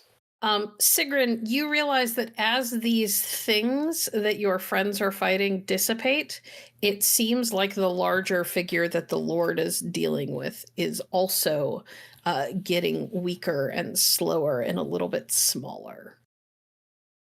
And when Crook polishes off the last one by biting into it, the Lord brings that silvery staff up and around, and then jams the end of it into the center mass of this figure. And you all hear like a gut-wrenching, high, thin scream that reminds those of you who read a lot, which I believe is all of you, reminds you of the description that you have read in some fantasy novels about what a banshee might sound like. And then it dissipates. And the shadows recede, and the room gets brighter. And you are all four standing there. Kira's bag is there. Her tea, which was dropped when she disappeared, is splashed all over the floor and the table, and she is gone.